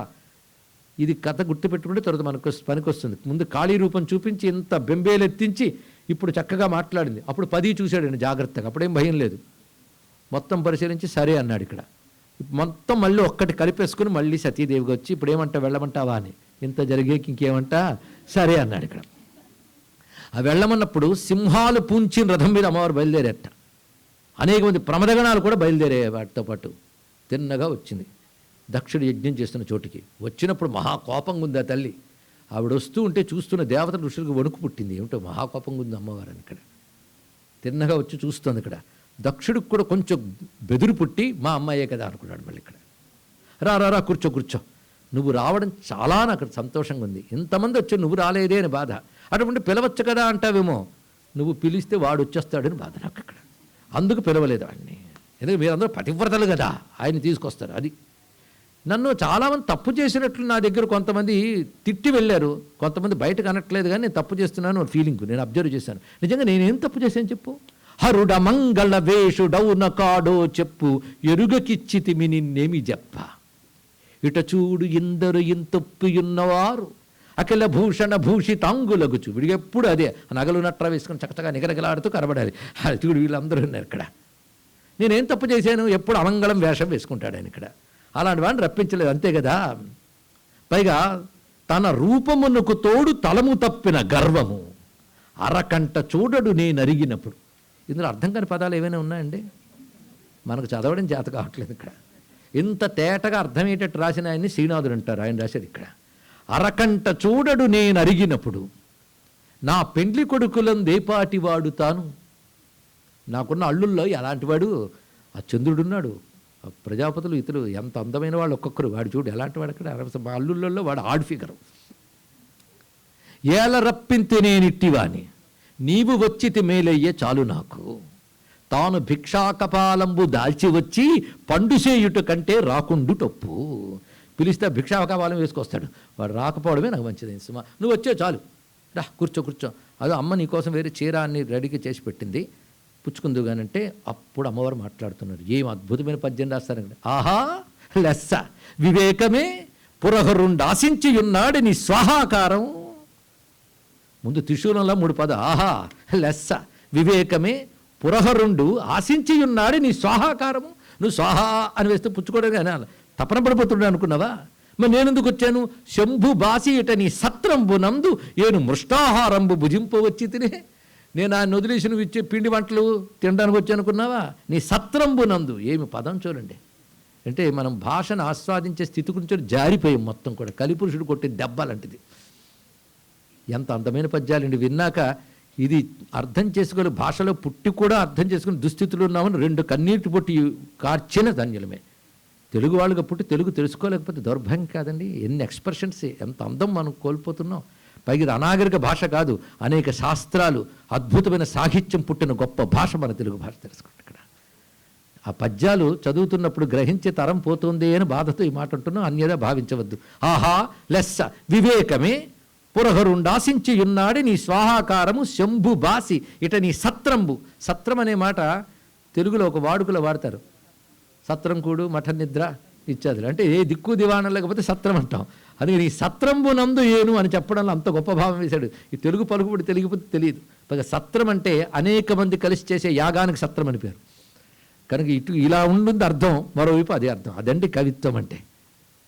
ఇప్పుడు ఇంత అర్థం చెప్పాలి, పూర్వం చెప్పక్కర్లేదు. వింటే చాలా ఆనందించి ఒక చల్లగాలి తగలగానే చిగురా కదిలేటట్టు హృదయాలు స్పందించేవి. ఇప్పుడు ఆ స్పందన పోయింది. ఏం చేస్తాం? మొత్తానికి అద్భుతమైన పద్యం. శంభుబాసి ఇట నీ సత్రంబు నందు ఏను మృష్టాన్నంబు భుజింపవచ్చి తినే మోహాంధుండవై ఈశ్వర ద్రోహం బేటికి చేసేదంచు హితబుద్ధులు చెప్పగా వచ్చి తిన్. నువ్వు మోహంతో ఈశ్వర ద్రోహం చేస్తున్నావు, అందుకు బుద్ధి చెప్పాలని వచ్చాను. ఏమనుకుంటున్నావు శివుడంటే? మరి అతడు సదా నిధిధ్యాసితవ్యుండు మంతవ్యుడాతండు శ్రోతవ్యుడాతండు జన్మస్థితి ధ్వంసనంబుల్ తిరోభావ మోక్షంబుల కృత్యుముల్గాగ లోకంబులను పట్టి పాలార్చుద్రుండు సత్యంబు నిత్యంబు బుద్ధంబు శుద్ధంబు అనంతంబు శాంతంబు సత్తద్వితీయం అఖండంబు నిత్యంబు ఆనందం అవేద్యంబు వేద వేద్యంబు. అటువంటి దివ్యతత్వం ఉందే, దాన్ని వేదాంత విద్యా మహావాక్య మీమాంస హంసులు విచారింతురు అధ్యాత్మయోగంబునన్. శివుడంటే ఏమనుకుంటున్నావు? మరి అతడు సదా నిధిధ్యాసితవ్యుండు మంతవ్యుడాతండు శ్రోతవ్యుడాతండు ద్రష్టవ్యుడు. ఆత్మావా అరే ద్రష్టవ్య శ్రోతవ్య మంతవ్య నిధిధ్యాసితవ్య అని ఉపనిషద్వాక్యం అందులో ఉంది. ఇక్కడ అంటే దేని గురించి వినాలి అంటే పరమాత్మ గురించే వినాలి. దేని గురించి మననం చేయాలంటే అదే మననం చేయాలి. దేని ఎందు దృష్టి పెట్టాలి? పరమాత్మ ఎందే దృష్టి పెట్టాలి అని శాస్త్రములు చెప్తున్నాయే. అటువంటి భగవంతుడతడు. పైగా సత్యంబు నిత్యంబు శుద్ధంబు బుద్ధం వనంతంబు శాంతంబు అని సత్యస్వరూపుడు అని శాశ్వతమైన వాడు. బుద్ధస్వరూపుడే జ్ఞానస్వరూపుడు. శుద్ధస్వరూపుడు మాయా వికారాలు లేనటువంటి వాడు. అనంతుడు ఆయన. అటువంటి ఆ తత్వమే సత్ అద్వితీయంబు, రెండవది లేదు అని శాస్త్రమే చెప్తోందయ్యా. ఎన్ని విధాలుగా చెప్తోందంటే, ఆతండు లోకంబులన్ పట్టి పాలార్చురుద్రుండు జన్మ స్థితి ధ్వంసనంబుల్ తిరోభావ మోక్షంబులన్ కృత్యముల్గాగా. నిన్ననే చెప్పుకున్న పంచకృత్యాలు జన్మ స్థితి ధ్వంసనంబుల్ తిరోభావ మోక్షంబులున్ కృత్యముల్గాగా లోకంబులన్ పట్టి పాలార్చు రుద్రుండు విశ్వాదుకొండంచు ఆమ్నాయ సంఘాతం ఆమ్రేడిత ప్రక్రియ తోరమయ్యాతనిని చెప్పు. ఆమ్నాయ సంఘాతం ఆమ్రేడిత ప్రక్రియన్. ఎంత అందమైన పదములో వేదములు మాటిమాటికి చెప్తున్నాయి అన్నాడు. ఏమని? విశ్వాధికుడతడని. ఎక్కడ చెప్పింది? వేదం చెప్పిందని అంటే అయిపోయిందా? ఎక్కడ చెప్పిందో చూపించాలి కదా. అంటే విశ్వాధికో రుద్రో మహర్షి అని ఉపనిషద్వాక్యం, యజుర్వేదీయమైనటువంటి శ్వేతాశ్వత ఉపనిషత్తులది. విశ్వాధికుడు రుద్రుడు అని శాస్త్రం చెప్తుంది. ఏకో రుద్ర అని చెప్తుంది ఇక్కడ. ఏకో రుద్ర యయిమాన్ లోకాన్ ఈశత ఈశనీభి ఉపనిషద్వచనం ఇది. ఎవడు తన శాసక శక్తులతో విశ్వాన్ని శాసిస్తూ ఉంటాడో అతడు ఆ రుద్రుడు అని శాస్త్రం చెప్తున్నది కదా. అతన్ని మించి మరొక తత్వం గొప్పది లేదు అని కూడా శాస్త్రం చెప్తున్నది. విశ్వాధిక విశ్వాధిప రెండూ కూడా ఆయనే అని తెలియజేస్తుంది. అందుకే యో అగ్నో అప్సు య ఓషధీషు యో రుద్రో విశ్వాభువన వివేశ తస్మై రుద్రాయ నమోస్తు అని వేదం చెప్తుంది. అగ్నియందు జలమునందు, అదేవిధంగా విశ్వాభువన వివేశ, ఇది ఒకటి చెప్పడం ఏంటి? సమస్తమునందు ఎవడు ప్రవేశించి వ్యాపించి ఉన్నాడో ఆ రుద్రునికి నమస్కారం అని చెప్తున్నారు ఇక్కడ. ప్రవేశించి, అది వివేశ అంటే లోపలికి ప్రవేశించి వ్యాపించాడు. ఈ ప్రవేశించి వ్యాపించిన వాడిని విష్ణు అంటారండి. కనుక రుద్రుడు వ్యాపించితే విష్ణు అయ్యాడు. ఎవడు వ్యాపించాడు వాడు రుద్రుడు అయ్యాడు. ఇది తెలిస్తే శివాయ విష్ణు రూపాయ అంటే నీకు తెలుస్తుంది. అది వేదం కూడా ఓం నమో భగవతే రుద్రాయ విష్ణవే మృత్యుర్మే పాహి అన్నది ఇక్కడ. ఓం నమో భగవతే రుద్రాయ విష్ణవే. వేదం వెంటనే చెప్పింది రుద్ర శబ్దం విష్ణు శబ్దం. శాశ్వత గం శివం అచ్యుతం. విన్నారు ఎప్పుడైనా? శాశ్వతం శివం అచ్యుతం. అరే శివనామం అన్నం రుద్రనామం అంటే అక్కడ ఏం చేస్తావు? మంత్రపుష్పం ఎగరగొడతావా? స్పష్టంగా కనబడుతుంది అక్కడ అని అంటుంది ఎవరు? అమ్మవారు. పైగా నువ్వు ఏం చదువు, ఏం తెలుసు, నువ్వు ఏం మాట్లాడుతున్నావు శివతత్వం. అందుకే వేదాంత విద్యా మహావాక్య మీమాంస హంసుల్ విచారింతురు అధ్యాత్మయోగంబునన్. వేదాంత విద్యలో మహావాక్యములు ఉంటాయి. ఆ మహావాక్యముల యొక్క అర్థాన్ని మననం చేస్తూ వేదాంతవేత్తల శివుడిని హృదయంలో ధ్యానిస్తారు. యోగులు ప్రాణాయామాది ప్రక్రియ ద్వారా వాయు నిరోధం చేసి అంతర్ముఖ దృష్టితో తమ లోపల ధ్యానిస్తారు. అంటూ అద్భుతంగా యోగతత్వం వేదాంతతత్వం అన్ని అమ్మవారు బోధిస్తారండి. ఇప్పుడు చెప్పుకున్నాం కదా, కొంచెం మన భాగవతంలోకి వెళదాం. పోతన గారు అలా చెప్తున్నారు. అది విష్ణు సంబంధమైన గ్రంథం. నెలకొని ధర్మపాలన వినిర్మలు భర్గు తిరస్కరించు ఆ కలుషుని జివ్వ కోయదకు కాకట చేయగ నోపడేనిత పొలియుట యొప్పు రెడ్డికి ప్రభుత్వము చాలమి కర్ణరంధ్రముల్ బలువును మోసికొంచు జన పాడియటందరు ధర్మవర్తనుల్. శివనింద ఎంత దోషమంటే దేనికైనా ప్రాయశ్చిత్తం ఉంది, కానీ శివనిందకు ప్రాయశ్చిత్తం లేదు. శివనింద చేసేవాడిని చూస్తే సచేల స్నానం చేయాలండి. అలా శివనింద ఎంత పాపము. అలాంటి శివుణ్ణి నిందిస్తే ఆ నిందించిన వాడు నాలుగు ముందు కొయ్యాలి. అది నువ్వు చెయ్యలేకపోతే నిన్ను నువ్వు చంపుకోవాలి. రెండూ చెయ్యలేకపోతే రెండు చెవులు మూసుకుని అక్కడి నుంచి వెళ్ళిపోవాలి. అది పైగా శివనామం అంటే ఏమనుకున్నావు? ఏదో మాట్లాడుతూ శివ అన్న చాలయ్యా వాడి పాపాలన్నీ పోతాయని శాస్త్రం చెప్తోంది సుమా. మళ్ళీ భాగవతంలోది చెప్తున్నా, సుఖయోగేంద్రుడు చెప్తున్న భాగవతంలోది యద్వ్యక్షరం నామ గిరేరితన్ రుణాం సకృత్ ప్రసంగాదగమాసు హంతి తత్ పవిత్ర కీర్తిం తమలంఘ్య శాసనం భవానహోద్వేష్టి శివం శివేతర. అమ్మవారు చెప్తున్న మాట ఇది. యద్వ్యక్షరం, రెండే రెండు చిన్న అక్షరాలు శివ అంతే. అది సకృత్ ప్రసంగాత్, ఏదో మాట్లాడుతూ ఒకసారి ఆవలించిన శివ అనుకున్నా చాలు, ఒక్కసారి శివ అంటే చాలు వాడు అప్పటి వరకు చేసిన పాపాలు దగ్ధమైపోతాయి.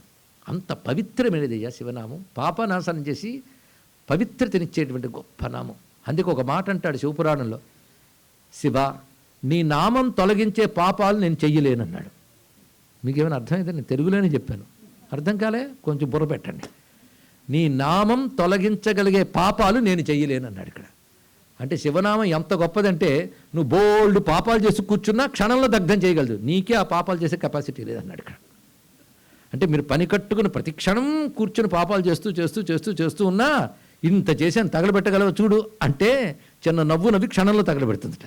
ఎలాగంటే దూది కొండ చూసారు ఎప్పుడైనా? Cotton mountain.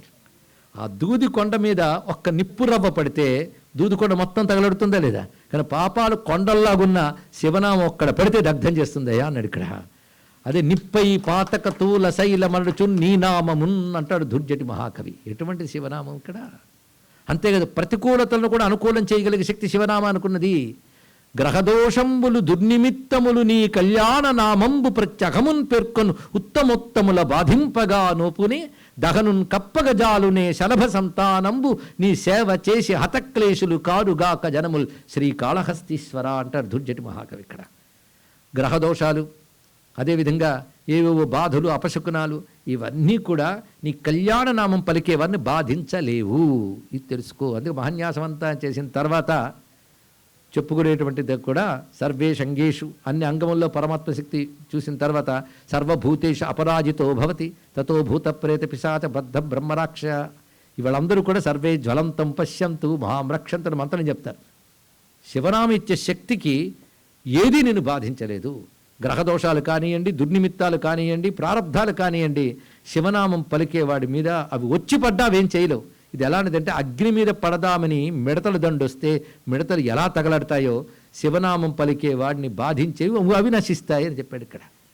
అందుకే శివనామం పలికితే ప్రతికూలతలు కూడా అనుకూలతలు చేస్తాడు ఆయన. పవి పుష్పంబగు అగ్ని మంచగు అకూపారంబు భూమి స్థలము శత్రుండ అతిమిత్రుడవు విషము దివ్యాహారము అవనీ మండలి లోపలన్ శివశివేత్య భాషణోల్లాసికిన్ శివనీ నామము సర్వవశ్యకరమవు శ్రీకాళహస్తీశ్వర అన్నాడండి ఇక్కడ.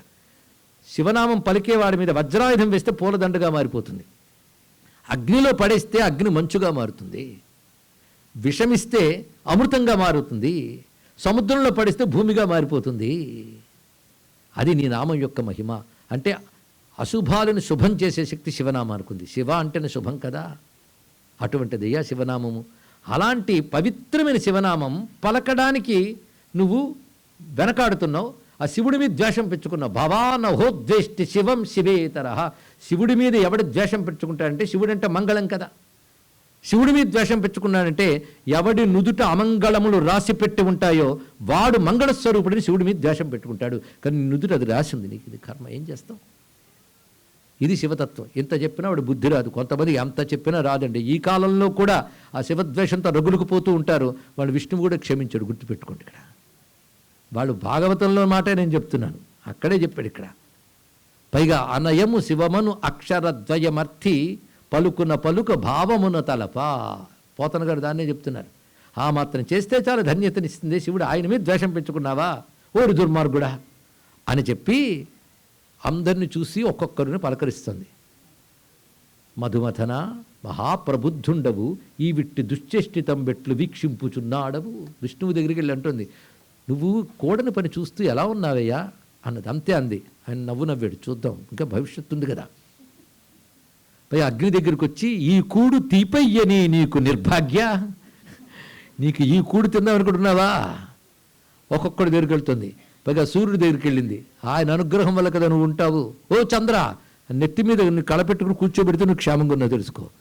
ఇవాళ మీరు ఏం తినాలని ఇక్కడికి వచ్చారు చూడండి. ఇంకా నేడెల్లి ఎల్లుండి ఈ లోపలన్ ఏ పాకమున్ పొందనున్నారో, ఏ దుర్దశల్తూలనున్నారో, ఏ పంచలను దూరనున్నారో ఆపై దైవం బెరుంగున్ అని చెప్పి అమ్మవారు యోగశక్తితో తన శరీరాన్ని త్యజించారు. అక్కడ దాక్షాయని తన శరీరాన్ని త్యజించింది. అంతవరకు ఏమీ పట్టలేదు శివుడికి. వాడు ముచ్చట కానీ అన్న శివుడికి ఇప్పుడు ఈ వార్త తెలిసిందండి. ఒక్కసారి అమ్మవారు దేహత్యాగం చేసిన వెంటనే సభ స్తంభించిపోయింది. దేవసభ, బ్రహ్మసభ. బ్రహ్మసభ అంటే ఋషులున్న చోటు బ్రహ్మసభ, దేవతలున్న చోటు దేవసభ. అంత స్తంభించిపోయింది. కొంతసేపు తేరుకుని యజ్ఞం కొనసాగించండి చేసేస్తున్నారు. కానీ మళ్ళీ వెళ్ళింది వార్త ఆయన దగ్గరికి, శివుని వద్దకు, నారదుని వద్దకు, నారదుని ద్వారా వెళ్ళగానే అప్పుడు వచ్చింది శివుడికి కోపం. అందుకే నేను వెళితే కానీ కోపం రాదని వచ్చింది ఆవిడ. ఇలాంటి పని ఒక ఆవిడ చేసింది, నేను వెళితే కానీ ఆయన కోపం రాదు బాణం తీయడని. ఆవిడ సీతమ్మ. కొంచెం ఆలోచిస్తే, ఎందుకంటే ఆ శక్తి పక్కకు వచ్చేస్తే ఇంకా శివుడు తట్టుకోలేడు. ఇక్కడ వెంటనే పరమేశ్వరుడు మహాకోపం వచ్చి ఉగ్రతాండవంతో తన జటాజూటాన్ని తీసి నేలకు కొట్టాడు. అందులోంచి ఒక మహానుభావుడు ఉద్భవించాడు. ఇక్కడ ఇది ఒక దివ్య స్వరూపం వస్తున్నది. ఇక్కడ జటాజూటల నుంచి ఒక జడ తీసి కొడితే ఒకడు వచ్చాడంటే ఎన్ని శక్తులు ఆ జటాజూటంలో ఉన్నాయో చూడండి. ఇక్కడ దీన్ని బట్టి ఆ పరమేశ్వర స్వరూపం అంటే శక్తిమయం. అది ఆ స్వరూపం ఎలా వచ్చిందంటే 1000 చేతులు వాడు ఒక శక్తితో సహా వచ్చాడు, గణాలతో సహా వచ్చాడు. ఆయన పేరే వీరభద్రస్వామి. ఇక్కడ వీరభద్రుని చూడాలంటే మళ్ళీ పోతన గారి సహాయం తీసుకుందాం. అభ్రం లిహాదభ్ర విభ్రమక్రున్నీల దీర్ఘ శరీరమర ప్రజ్వల జ్వలన దీప్త జ్వాలికా జాలస జాజ్వల్యమాన కేశములిమెరయ చండ దిగ్వేదండ శృందావదుర్దండ సాహస్రదుతి హేతి సంఘమప్ప వీక్షణద్యుతిలోక వీక్షణత్రయలోక వీక్షణతతి దుర్నిరీక్షమగుచు కర్కచ కఠిన కరాళ దంష్ట్రలు వెలుంగ ఘన కపాలాస్తి వనమాలికలును దనరా అఖిల్లోక భయంకరుడగుచు వీరభద్రుడు దయించే మారట రుద్రుడగుచు వీరభద్రుడు దయించే మారట రుద్రుడగుచు.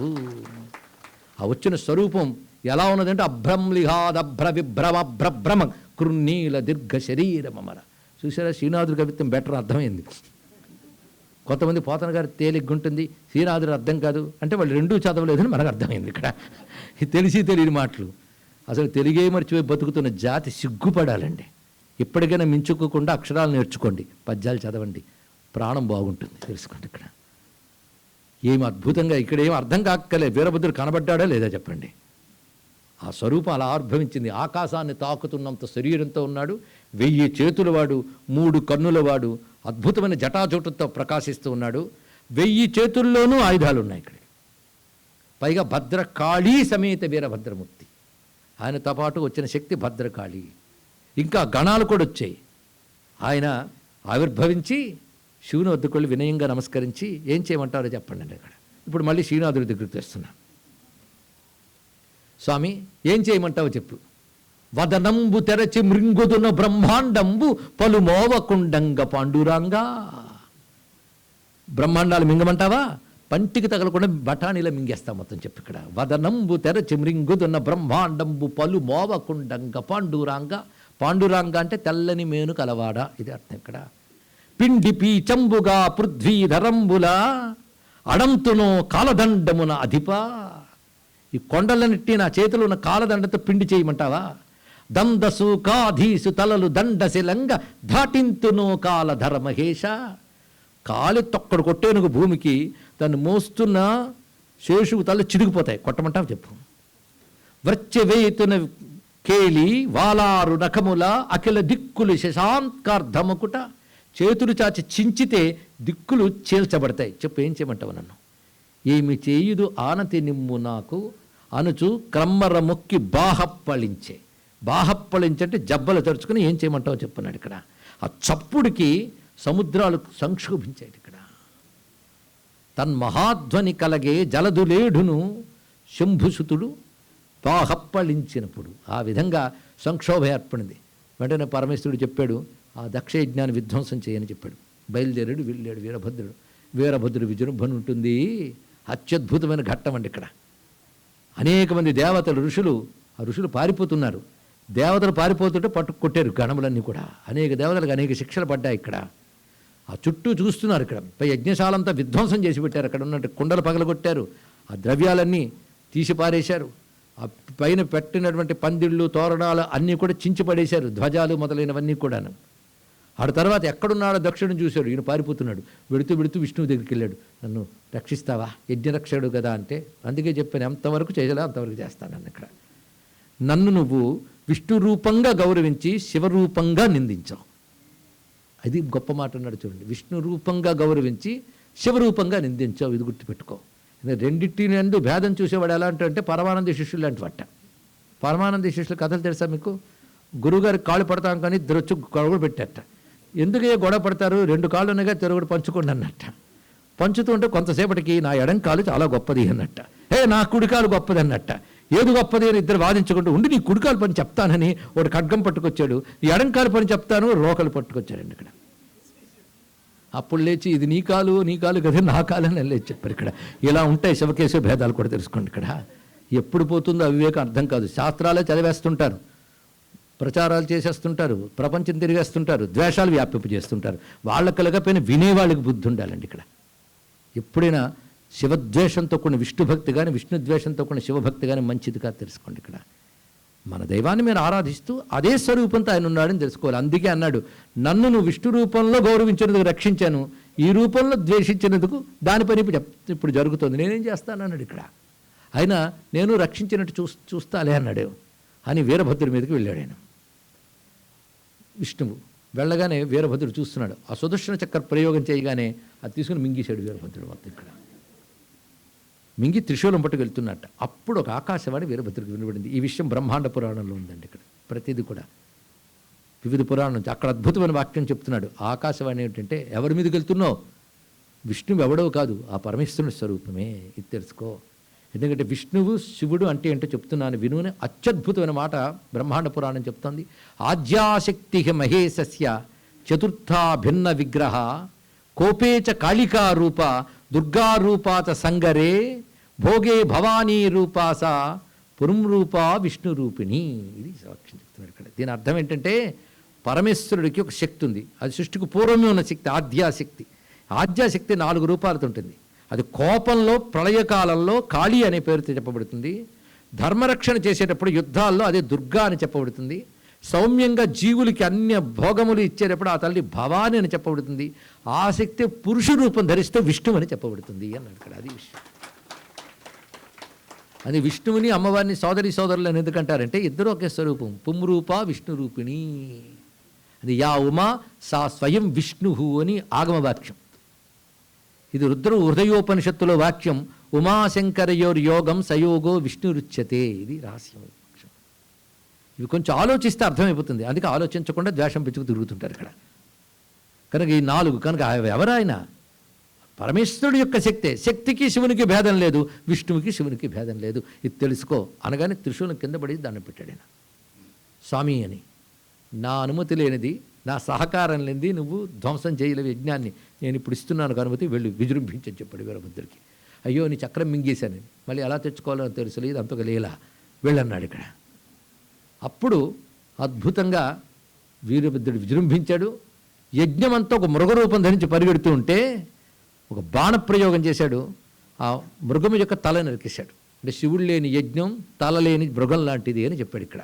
దక్షుడు ఎక్కడున్నాడో అని చూస్తున్నాడు. ఎందుకైనా మంచిది, ఇంద్రుడు నెమల రూపం ధరించి ఎగిరెళ్ళిపోయాడు. కొంతమంది వాడి దారులు వాడు చూసుకుంటున్నారు ఇక్కడ. అంటే ఇక్కడ తెలుసుకోవాల్సింది, మనమెవరమైనా జీవులు తప్పు చేస్తే దేవతలు శిక్షిస్తారు.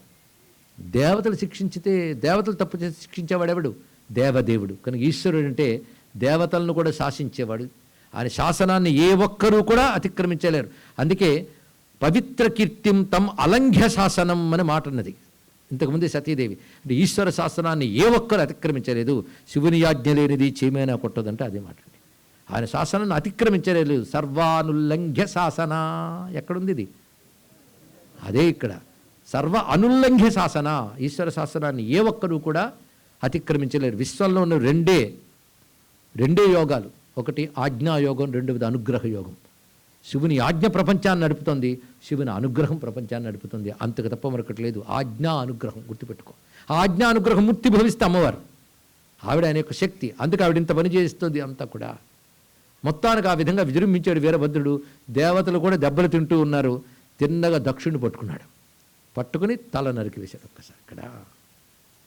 మొత్తం ఆహాకారాలు వేదిక మీద రగిలేయి, యజ్ఞం ఆగిపోయింది.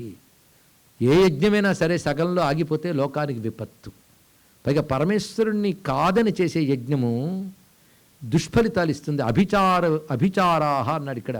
ఈశ్వర అవజ్ఞతో చేసే యజ్ఞం అభిచారం అవుతుంది, అది హింసకే మారిపోతుంది ఇక్కడ. అలా ఏర్పడింది. దానితో ఇంకా దేవతలు బ్రహ్మదేవుడు కలిసి ఇది పరిపూర్తి చేయకపోతే ప్రపంచానికి క్షేమం కాదని చెప్పి తిన్నగా చేరుకున్నారు కైలాసానికి. అక్కడ పరమేశ్వరుడి దగ్గరికి వెళ్తున్నారు, భయంగా వెళుతున్నారు. ఎందుకంటే కోపంతో ఉన్నాడు ఆయన. వీరభద్రుని పంపించాడు, ఈయన ఎలా ఉంటాడో ప్రశాంతం చేసుకోవాలని. వీళ్ళు ఊహించిందో ఒకటి, అక్కడ ఉన్నది ఒకటండి. అక్కడ వెళ్ళేటప్పటికల్లా ఆ కైలాసంలో పెద్ద మర్రి చెట్టు ఉంది. అది 75 యోజనాల పొడవున్నది, 100 యోజనాల విస్తీర్ణం ఉంది. ఇక్కడ అంత మర్రి చెట్టు ఉంటుందంటే కైలాసంలో ఉంటుంది ఇది. ఆ మర్రి చెట్టు మొదట్లో ఒక వేదిక, దాని మీద ఒక దర్భాసనం, దాని మీద కూర్చుని ఉన్నాడు 16 ఏళ్ల కుర్రవాడు రూపంతో. పైగా ఎంత చక్కగా ఉన్నాడంటే ఎడమ పాదం ఎత్తి కుడి తొడ మీద పెట్టుకున్నాడు, చేతిలో చిన్ముద్ర పట్టుకున్నాడు, పుస్తకం పట్టుకున్నాడు ఇంకో చేతిలో, పైన అద్భుతంగా అమృత కలశం ఒక చేత్తో, అక్షమాల మరొక చేత్తో పట్టుకుని తెల్లని కాంతులతో కుర్రవాడు మెరిసిపోతున్నాడు. ఆ చుట్టూ కూర్చున్న వారు ఎవరంటే సనక సనందనాథులు అందరూ కూర్చున్నారు. ఇక్కడ చిన్న నవ్వు నవ్వుతున్నాడు, ఎంత ప్రశాంతంగా ఉన్నాడో. ఆయన చూస్తూనే మనసులో అలజడిపోతుందండి. చిత్రం వడతరోర్మూలే వృద్ధా శిష్యా గురుర్యువ గురుస్తు మౌనం వ్యాఖ్యానం శిష్యాస్తు చిన్న సంశయా. ఆ చిరునవ్వు నవ్వుతూ మందస్మిత స్ఫురిత ముగ్ధ ముఖార విందం దానితో ప్రకాశిస్తున్నాడు. వటపటిప సమీపే భూమిభాగే నిషన్నం సకల ముని జనానాం జ్ఞానదాతారమారాత్ త్రిభువన గురుమీశం దక్షిణామూర్తిదేవం జనన మరణ దుఃఖచ్ఛేద దక్షం నమామి. ఆ స్వరూపం చూశారు వీళ్ళు, ఆశ్చర్యపోయి చూస్తున్నారు. ఎంత ప్రశాంతంగా ఉన్నాడు. ఏమిటా రూపం పేరు? దక్షిణామూర్తి. మొత్తం శివలీలలో ఎన్నెన్ని మూర్తులు వస్తున్నాయో చూడండి. మాకు ఈ మూర్తి అక్కర్లేదని మీరు ఎవరైనా అంటే చూస్తాను, అన్నీ కావాల్సిన వాళ్ళే. దక్షిణామూర్తి ఏమిటయ్యా? దక్షిణామూర్తి అంటే దక్షిణ అంటే సర్వసమర్థత, దక్షత అంటాం కదా. వాడు దక్షుడు, ఈయన దక్షిణామూర్తి. ఇది తెలుసుకోండి ఇక్కడ. అంటే నేను సమర్థుడిని అనుకుంటున్నవాడు అయినా సమర్థుడు ఆయన, అది తెలుసుకోవాలి. ఆయన ఇస్తూ వచ్చింది వాడికి, కానీ సర్వసమర్థుడు. దక్షిణుడు అంటే కర్తుం అకర్తుం అన్యథా కర్తుం అవి సమర్థ. ఏదైనా చేస్తాడు, చెయ్యకుండా ఉంటాడు, ఒకదానికోటి చేస్తాడు, మనం అడగడానికి లేదు. మనం చెయ్యలేనిది చేసేవాడు సమర్థుడు, అంతే కదా. దక్షిణుడు అంటే మనం చేయలేని చేసేవాడు. మనం చేయలేని అంటే నిన్న చెప్పుకున్న సృష్టి స్థితి సంహార తిరోధాన అనుగ్రహములు 5 చేసేవాడు దక్షిణుడు అంటే ఈశ్వర. ఆయన మూర్తి, ఆ దక్షిణమే మూర్తి భవించి కూర్చున్నాడు ఇక్కడ. సర్వసమర్థుడండి, అటువంటి దక్షిణామూర్తి అన్నారు ఇక్కడ. సర్వసమర్థుడైన స్వామి. అయితే దక్షిణామూర్తి అనే మాట చాలా చమత్కారం. దక్షిణ మూర్తి, దక్షిణ అమూర్తి అంటే మూర్తి ఆయనే, అమూర్తి ఆయనే. అటువంటి వాడు దక్షిణామూర్తి. ఎందుకు ఆ దక్షిణం అని పేరు వచ్చిందంటే ఆయన కూర్చున్నాడు ఉత్తరం వైపు, దక్షిణ వైపు చూస్తున్నట్టు. ఆయన దక్షిణ వైపు చూస్తున్నాడు కనుక దక్షిణామూర్తి అని ఒక అర్థం చెప్పారు ఇక్కడ. అదెందుకు అంటే దక్షిణం యమదిశ, అవునా లేదా? యముడంటూ మృత్యువు. ఇప్పుడు మనం శివుడి వైపు తిరగాలంటే మనం ఉత్తరం వైపు తిరగాలి కదా. ఉత్తరం వైపు తిరిగితే మన బ్యాక్ దక్షిణం అవుతుంది. బ్యాక్ చూపించడం అంటే డోంట్ కేర్ అనడం, అవునా లేదా? కానీ ఎవడికి శివుడి వైపు తిరుగుతారో వాడు యముడు డోంట్ కేర్ అంటాడు, అది తెలుసుకోండి ఇక్కడ. అలా ఉంటాడు వాడు. అయితే శివుడు దక్షిణ వైపు ఎందుకు చూశాడంటే తన భక్తుడి వైపు వాడు రాకుండా నిఘా వేసి పెట్టాడు అనమాట ఇక్కడ. ఇది దక్షిణామూర్తత్వంలో ఉన్న ఎన్ని అందాలు ఉన్నాయో. పైగా వామం అమ్మవారు దక్షిణమైన, వామం ఇప్పుడు వెళ్ళిపోయింది, మిగిలింది ఏమిటి? దక్షిణం. అదే దక్షిణామూర్తి అయ్యా అని చెప్పాడు ఇక్కడ. అందుకు ఒక్కడే కూర్చున్నాడు అక్కడ, ఆవిడ లేదు అక్కడ. చుట్టూ ప్రశాంతంగా వాళ్ళందరికీ వేదాంత చర్చ చేస్తున్నాడు. చర్చ ఏమిటి? మౌనమే, అంతే. దీనితోనే మొత్తం జ్ఞానం తెలిసిపోయింది వాళ్ళకి ఇక్కడ. భగవంతుడు ప్రత్యక్షమైతే ఉపన్యాసం ఇస్తాడండి? అయ్యో చీకటిని మనం ఏడుస్తాం, దీపం వెలిగిస్తాం, వెంటనే జ్యోతి వచ్చి చీకటి తొలగిపోమ్మని మంత్రాలు చదువుతుందా? జ్యోతి వెలిగితే చీకటి పోతుంది, దక్షిణామూర్తి సాక్షాత్కరిస్తే అజ్ఞానం పోతుంది. మరి మాటలు అక్కర్లే, మాటలు దాటిపోయిన జ్ఞానం అది. అదే మౌన వ్యాఖ్య ప్రకటిత పరబ్రహ్మతత్వం యువానం వర్షిష్టాంతే వసదృషిగణై ఆవృతం బ్రహ్మనిష్టై ఆచార్యేంద్రం కరకలిత చిన్ముద్రం ఆనందమూర్తిం స్వాత్మారామం ముదితవదనం దక్షిణామూర్తిమీడే. అసలు దక్షిణామూర్తి అనే మాటే చాలండి మంత్రం అది. గురవే సర్వలోకానాం భిషజే భవరోగిణాం నిధయే సర్వవిద్యానాం దక్షిణామూర్తయే నమః. శ్రీకాంతద్రిహిణోపమన్యు తపన స్కందేంద్ర నంజాదయ ప్రాచీనా గురవోపి యస్య కరుణాలేశాద్గతా గౌరవం తం సర్వాదిగురుం మనోజ్ఞవపుషం మందస్మితాలంకృతం చిన్ముద్రాంచిత ముగ్ధపాణి నలినం చిత్తే శివం కుర్మహే. అటువంటి స్వరూపంతున్నాడు. బ్రహ్మాదేవతలు వెళ్ళారు అని మర్చిపోయారు వాళ్ళు. అని చూస్తూ ఉంటే నవ్వి ఎందుకు వచ్చారన్నాడు ఇక్కడ. అప్పుడు వాళ్ళు ఒట్టి మీద తెలివచ్చి, ఇదిగో కూడని పనిచేశాడు మా అబ్బాయి దక్షుడు, దెబ్బతిన్నాడు, యజ్ఞం సగం లాగిపోయింది, నువ్వు వచ్చి కాపాడాలయ్యా, లేకపోతే లోకక్షేమం దెబ్బతింటుందని. సరే వస్తానన్నాడు. అది దయాస్వరూపుడు. ఇంత అపచారం చేసి పైగా తన భార్య కూడా లేకుండా ఉండడానికి కారణమైన వాడిపై కూడా కారుణ్యం. అంటే ఇంత ఈశ్వరుడు కోపం ఉందా లేదా?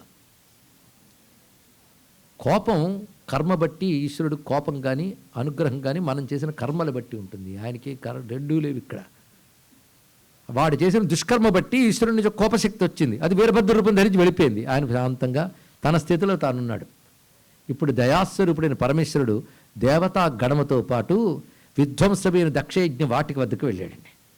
వెళ్ళి అడుగు వేసాడో లేదో, శివుడు అడుగు పెట్టగానే ఒక్కసారి ఆ వాతావరణం అంతా మారిపోయింది. అంతవరకు బీభత్సంగా ఉండేది కాస్త మంగళంగా మారిపోయి ఇప్పుడు తెగిన తోరణాలు లేవు, పచ్చని తోరణాలు. పగిలిన పాత్రల్లో ఆజ్య హవిస్సులతో వారితో నిండిపోయిన పురోడాసాది పాత్రలు చక్కగా ఉన్నాయి. అగ్నిజ్వాలలు మళ్ళీ చక్కగా రగులుకుంటున్నాయి. శివుడు వెళ్ళి సవరించనక్కర్లే, శివుడు అడుగు పెడితే చాలా సవరింపబడ్డాయి. శివుడు అంటేనే మంగళస్వరూపుడు. అందుకే శివో నామరూపాభ్యాం అన్నారు. నామము శివమే, రూపము శివమే. ఆయన అడుగు పెట్టగానే అంత మంగళకరంగా మారిపోయింది. ఇక్కడ అంతా బాగుంది కానీ యజమాని లేడు. యజ్ఞం చేసేవాడు ఏడన్నాడు అంటే వాడిని తల తీసేశారు. అన్నీ సెట్ అయ్యి అది సెట్ కాలేదు. ఇంకా చూశాడు, తల లేదుగా, ఇంకా దాన్ని అతికించాలి. అడిగాడు వీరభద్రుని, తల తీసుకురాని. నేను ఎప్పుడో దాని అగ్నిహోత్రంలో పడేశాడు అన్నాడు ఈయన. ఇక్కడ సరే ఏం చేస్తాడు? అప్పుడే యజ్ఞార్థం కొట్టిన ఒక మేక యొక్క తల ఉంది, అది తీసుకురా అన్నాడు. వీరభద్రుడి చేతి ఇవ్వగానే అలా పెట్టాడండి. మృత్యుంజయుడు చేయి తగిలితే ఏమవుతుంది? ఒక్కసారి లేచి కూర్చున్నాడు అతను. ఒక్కసారి లేచి కూర్చొని పరమేశ్వరుణ్ణి బుద్ధి వచ్చింది నాయన అని, కొందరు కాల తల తెగితే కానీ బుద్ధి రాదు, ఏం చేస్తాం ఇక్కడ, బుద్ధి వచ్చింది నాయన అని చెప్పి శివుని స్తోత్రం చేయడం మొదలు పెడతాడు. అప్పుడు మేమేమే అంటాడు. ఏమంటాడు? ఇంకా మేక తలేదు ఇక్కడ. నాయన నిన్ను ఉద్దేశించి యజ్ఞం చేయడం వల్ల అన్నీ లభిస్తాయి. ఏమి లభిస్తాయి అంటే శంచమే మయశ్చమే ప్రియంచమే నుకామశ్చమే మే మే మే.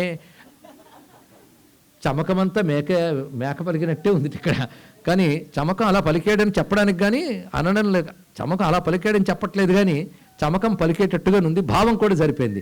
ఇదంతా యజ్ఞేన కల్పతాం, యజ్ఞం వల్ల వస్తున్నది. ఇవన్నీ భువనశ్చాధిపతిశ్చ అని పూర్తోంది ఇక్కడ. ఈ భువనముకు అధిపతి అతడి వల్లని ఇవన్నీ, ఆయన నాకు ఎప్పుడు లభించుగాక అంటే బుద్ధి వచ్చిందయ్యా అన్నాడు ఇక్కడ. యజ్ఞం చక్కగా జరిపోయింది, అందరికీ బుద్ధి వచ్చింది. ఈయనకి లాస్ట్ శివుడికి. అమ్మవారు వెళ్ళిపోయారు. ఎందుకంటే ఎంత గొప్పవాడైనప్పటికీ కూడా శక్తి వదిలేసిన తర్వాత పాపం శివశక్త్యాయుక్తో యద్భవతి శక్త ప్రభుత్వ, అంత రాముడు కూడా ఎక్కడా కంట తడిపెట్టనవాడు సీతమ్మ అపహరించినప్పుడు బాధపడలే. అలాగా శివుడికి దుఃఖం వచ్చిందండి. దుఃఖంతో కూర్చునుంటే బ్రహ్మ విష్ణు ఓదారుస్తారు. నీకు తెలియందా స్వామి, బయటకు వచ్చిన శక్తి వెళ్ళిపోయింది కానీ ఆవిడెప్పుడు నీలోనే ఉంటుంది కదా. ఈ వేదాంతాలకి ఏం బాగానే చెప్తారు కానీ ఆయన బాధపడుతున్నాడు. అప్పుడు ఆయనకు ప్రేరణగా అమ్మవారి ప్రేరణ ఇచ్చారు. ఇదే యజ్ఞవేదిక దగ్గర నా శరీరం ఉంది, ఛాయాసతి. మిగిలిన వాళ్ళందరూ నా శరీరం దగ్ధమైంది అనుకున్నారు, వాళ్ళకి అలా కనబడింది. కానీ నా దగ్ధమయ్యేదాన్ని కాను. నేను ధరించే స్వరూపం కూడా దివ్యమంగళ విగ్రహం. నేను ఆ సమయంలో నా నుంచి ఛాయాసతి అని ఒక రూపాన్ని అక్కడ పెట్టాను. అది వెళ్ళిపోయినట్టు కనబడింది కానీ అది కూడా నశించలేదు. అక్కడ యోగంతో పోవడం అంటే దగ్ధపోవడం కాదు, ఆ లోపల నుంచి యోగాగ్ని దగ్ధ కర్మాణం అన్నట్లుగా ఆ లోపల నుంచి అగ్ని మూలాధారం నుంచి వచ్చి క్రమంగా జీవుడు వదిలి వెళ్ళిపోతాడు. అప్పుడు దేహం అక్కడే ఉంది. అది చూడు నీకు కొంచెం మనశ్శాంతి వస్తుంది అని చెప్పింది ఆమె. తిన్నగా వెళితే శివుడికి కనబడింది ఆ శరీరం, ఇతరులకు గోచరించలేదు. ఇప్పుడు శివుడు చూశాక మిగిలిన వాళ్ళకి కూడా కనబడుతుంది. అప్పుడు ఆ శరీరాన్ని తీసుకుని పరవశుడైపోయి గట్టిగా ఆలింగనం చేసుకుని తర్వాత భుజం మీద వేసుకుని, ఎప్పుడైతే సతీదేవి శరీరం తగిలిందో ఆయనకు ఒక్కసారి మైమరపు వచ్చి నాట్యం చేయడం మొదలుపెట్టాడు. అసలు ప్రపంచంలో ప్రతి కదలిక శివనాట్యమే. కానీ అది ఉద్ధృతైపోతే కదలిక ప్రళయం వస్తుంది ఒక్కసారి. ఆయన సతీదేవి తన శరీరంపై ఉండడంతో మైమరచిపోయి చేస్తున్న తాండవం అకాల ప్రళయ తాండవమైపోయి జగతికి ప్రమాదహేతువైపోయింది ఇక్కడ. అప్పుడు దేవతలందరూ ఏం చేయాలో తోచలక విష్ణువు వద్దకు వెళ్ళాడు. విష్ణువుకి తోచలేదు ఏం చేయాలో. ఒక్కసారి ధ్యానం చేస్తే అమ్మవారు విష్ణువులు అని చెప్పారు. నువ్వు మరోవైపు ఆలోచించకుండా చేతిలో ఉన్న చక్రముతో నా శరీరాన్ని ఖండించి నువ్వు ఎప్పుడైతే బరువు పోతుందో ఆయన మళ్ళీ ఇహస్థితిలోకి వస్తాడు అని చెప్పిన వెంటనే విష్ణు అమ్మవారికి నమస్కారం చేసుకుని చక్ర ప్రయోగం చేస్తున్నాడు. ఎంత జాగ్రత్తగా చేస్తున్నాడంటే శివుడు పాదం భూమికి తాకినప్పుడు చక్రం వేస్తున్నట్ట. లేకపోతే ఈ శబ్దం మళ్ళీ వింటే బాగుండదని ఆ శబ్దం ఈ శబ్దం కలిసిపోయేలా చేస్తున్నాడు ఇక్కడ. అలాగే శివుడు నాట్యం చేస్తున్నప్పుడు కొట్టినటువంటి అమ్మవారి యొక్క శరీర ఖండములన్నీ వివిధ స్థానాల్లో పడ్డాయి. అవన్నీ కలిపి శక్తిపీఠాలుగా ఆవిర్భవించాయి. ఇది శక్తిపీఠాల గురించి చెప్పారు. ఈ కథలో ఉన్న సంకేతాన్ని కూడా మనం పరిశీలించవలసిన అర్థం ఉంది. ఎందుకంటే అమ్మవారు నిజానికి ఈ శరీరము లేదు, ఆవిడికి శరీరం ధరించింది. అయితే ఆవిడ ధరించిన శరీరం కనుక దివ్యం, దివ్య శరీరం. దివ్య శరీరంలో ఏ భాగం ఎక్కడ పడ్డా దానికి మళ్ళీ శక్తి ఉంటుంది. అంటే పెద్ద అగ్నిహోత్రం రగులుతుంది అనుకోండి, మీరు కొంచెం నిప్పు తెచ్చి పెట్టినా అది మళ్ళీ అంత నిప్పు తెస్తుందా లేదా? అలాగా అమ్మవారి యొక్క శక్తి మొత్తం పరచబడి అనేక పీఠాలుగా వచ్చాయి. అనేక పీఠాల్లో ముఖ్యం 108, అందులో ముఖ్యం 52, అందులో మళ్ళీ 18. ఈ కథ వింటే అయిపోయినట్టు అనిపించడం కాదు. శక్తిపీఠాలు లేని చోటు లేదండి. మన శరీరం అంతా శక్తిపీఠాలు ఉన్నాయి. మన శరీరంలో ప్రధానంగా 52 శక్తిపీఠాలు ఎక్కడెక్కడున్నాయో కూడా శాస్త్రం చెప్తుంది. మొత్తం 6 చక్రాల్లో 52 శక్తులు పంచబడి ఉంటాయి. 52 శక్తిపీఠాలు సరస్సులో ఉంటాయి. అవే 52 అక్షరాలుగా 50 అక్షరాలుగా వ్యాపించి ఉంటాయి ఇది ఇక్కడ. అదే మనం అనాహతం విశుద్ధం దగ్గర వచ్చేటప్పటికల్లా అనాహతాబ్జనలయ ఇత్యాది చదువుతుంటాం కదా. అమృతాది మహాశక్తి సంవృత డాకినీశ్వరి, అవే శక్తిపీఠాలండి. ఈ శక్తిపీఠాలని శరీరంలో ఉంటేనే శక్తి. అంటే పరచబడి ఉంది, ఒకే శక్తి పరచబడి డిస్ట్రిబ్యూట్ అయి స్ప్రెడ్ అయి ఉంది. అలాగే భూమి యందు కూడా స్ప్రెడ్ అయింది. ఇవి శక్తిపీఠాలకు వచ్చాయి. ఇందులో కథలో అంతరార్థం చూడాలి, ప్రధానికి అంతరార్థం. ఇది ముందు తెలుసుకోవాల్సింది, మనలాంటి మానవ దేహాలు కావు వారివి, దివ్య దేహములు. జరుగుతున్నది కూడా డివైన్ ప్లేన్లో జరుగుతున్న కథ, అంతేగాని ఎర్త్లీ ప్లేన్లో జరగట్లేదు. ఎందుకంటే అందులో పాత్రలు దేవతలు, ప్రజాపతులు, వాళ్ళు పాత్రలు కనుక మనలాంటి క్యారెక్టర్స్ కావు అవి. ఆ ప్లేన్లోనూ ఆలోచించారు. పైగా ఇందులో ఏది చెప్పినా భగవత్ కథ అటు బ్రహ్మాండానికి సరిపోవాలి, ఇక్కడ పిండాండానికి సరిపోవాలి, రెండింటికి సరిపోవాలి ఇక్కడ. అలా మనం ఆలోచించగలిగితే దీనిలో ఒక చిన్న అంతరార్థం ఉంది. విష్ణువు అనే మాటకు అర్థం చెప్పుకున్నాను నేను. ఏమని? వ్యాపకత్వం. శక్తి శివుణ్ణి బేస్ చేసుకున్నది ఇక్కడ. శివుడి శక్తికి అధిష్టానం. ఆ శక్తి వ్యాపించింది.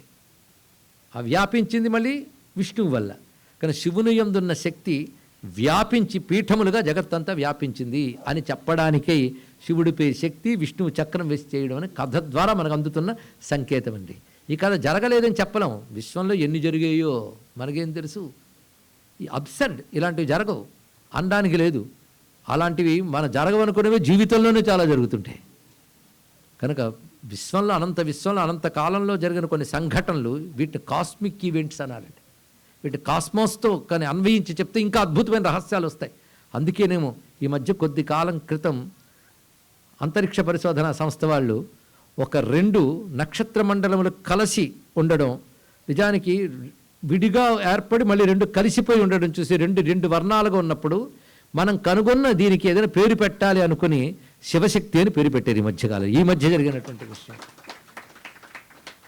ఎందుకంటే వాళ్ళకి సరిగ్గా మన శివశక్తి కాన్సెప్ట్ గుర్తొచ్చింది. దానితో అంతరిక్షంలోనే ఆ విషయాలు కనబడుతున్నాయి. కానీ ఇవన్నీ కూడా కాస్మిక్ ఈవెంట్స్. ఇవన్నీ కూడా ఈ రహస్యంలో చెప్పాలంటే, నేను ఇంటర్ప్రిట్ చేసి చెప్పాలంటే కొంత సమయం పడుతుంది. ఒకప్పుడు పట్టింది 7 రోజుల పాటు శక్తిపీఠ రహస్యాలను ప్రవచనం చేసే భాగ్యం కూడా లభించింది ఇక్కడ. దాన్ని మనలో ఎలా చూడాలి, బయట ఎలా చూడాలి, శక్తిపీఠాలను ఎలా గ్రహించాలని విశాలమైన అర్థములు ఉన్నాయి. అందుకు ఇవన్నీ తెలియకుండా పైపైన చూసి శివకేశవ ద్వేషాలతో, ఈ దేవతా ద్వేషాలతో పాడైపోతుంది హిందూ ధర్మం. ఇంత యోగంతో, తత్వంతో, జ్ఞానంతో గ్రహించవలసిన అంశాలని సంకుచితమైన ధోరణులతో మనం చూస్తున్నాం. అందుకే తపస్సు చేయాలి, సాధన చేయాలి. అందుకే వాదనలు వదిలి సాధనలోకి దిగాలి. వాదనకి సాధనకి చాలా దూరం ఉంది. సాధన చేస్తే సత్యం సాక్షాత్కరిస్తుంది ఇక్కడ. ఈ అద్భుతమైన శక్తిపీఠ రహస్యాలు మనం ఇప్పుడు చెప్పుకున్నాం. ఇవాళ ఎంత భాగ్యం అంటే, ఒకవైపు దశమహావిద్యలు, శక్తిపీఠాలు 2 వచ్చాయి. మొత్తం అయిపోయింది. అయిపోయిన తర్వాత శివుడికి కొంతసేపటికి శరీరం మీద పరుగు పోయిన విషయం స్పృహలోకి వచ్చింది. ఒక్కసారి లేచి నిలబడ్డాడు, తడుముకున్నాడు, కనబడలేదు, చూస్తున్నాడు. ఇప్పుడు ఆయన ముందు నిలబడే ధైర్యం ఎవరికీ లేదు. చేసిన నిర్వాకం విష్ణువు కనుక ఆయన వెళదామా అంటే ఇప్పుడు వెళ్ళే టైం బాగలేదు, ఎలాంటిదైనా ఫేస్ చేయగలిగేవాడు ఉన్నాడు, ఆయన పిలుద్దామని పిలిచాడు. ఆయన పేరు నారదుల వారు. నేను ముందు నువ్వు వెళ్ళి చెప్పు, తర్వాత నేను వస్తానన్నాడు. ముందు ఆ తీవ్రత తగ్గిపోవాలి. నారదుల వారు వచ్చి నమస్కారం చేసి, మహానుభావ నటరాజా ఈ స్తోత్రం చేసిన స్తోత్రం తర్వాతే ఎక్కడికి వెళ్ళింది అన్నాడు ఇక్కడ. అంటే ఇలా లోక కళ్యాణం కోసం విష్ణువు ఇలా చేయవలసి వచ్చిందంటే, శివుడు కూర్చొని అసలు సతి పోయి ఛాయాసత్తో నేను ఆనందిస్తూ ఉంటే అది కూడా లేకుండా చేశాడు కనుక విష్ణువు కూడా భార్యా వియోగంతో బాధపడుగాక అన్నాడు ఇక్కడ.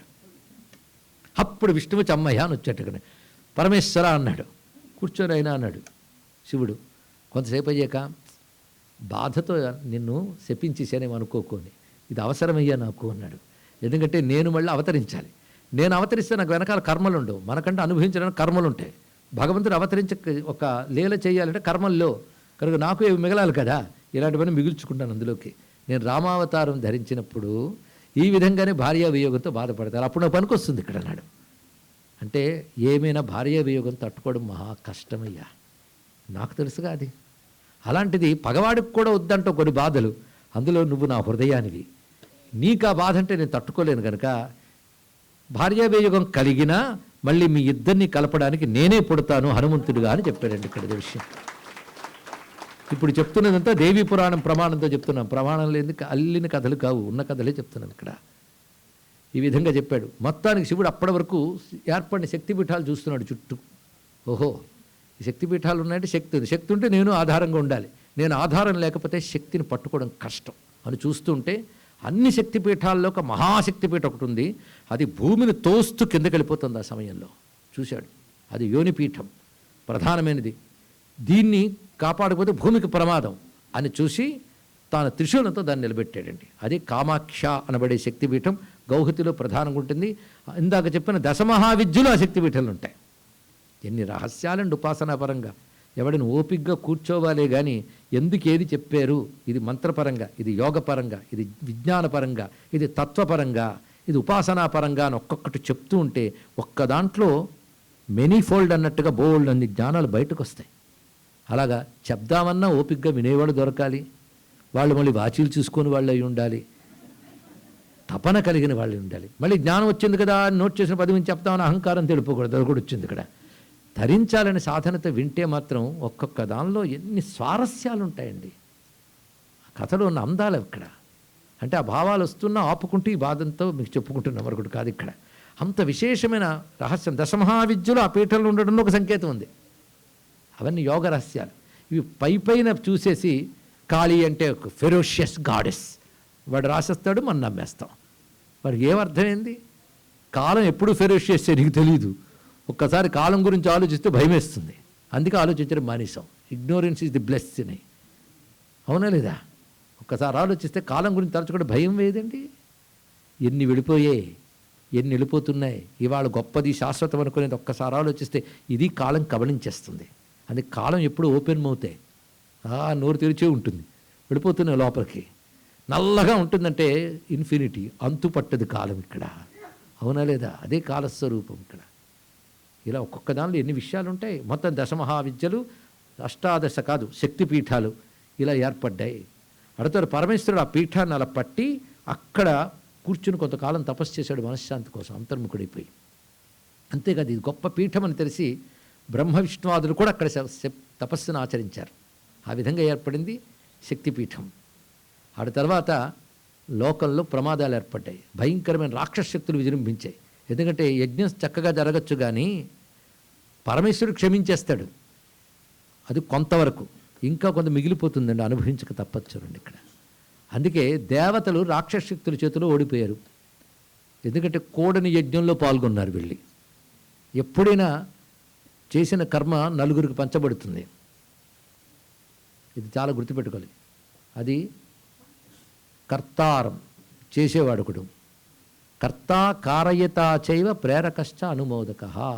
చేసేవాడు, చేయించేవాడు, ప్రేరేపించేవాడు, బాగుంది బాగుంది తల ఊపేవాడు, నలుగురికి కూడా పనిలో భాగం పంచబడుతుంది. సుకృతానికైనా దుష్కృతానికైనా, మంచి పనికైనా చెడ్డ పనికైనా ఆ చేసినప్పుడు రిజల్ట్ నలుగురికి పంచుతారట. ముందు చేసిన వాడికి, చేయించిన వాడికి, ప్రేరేపించేవాడికి, ఆమోదించేవాడికి నలుగురికి పంచబడుతుంది, చెడైనా మంచైనా.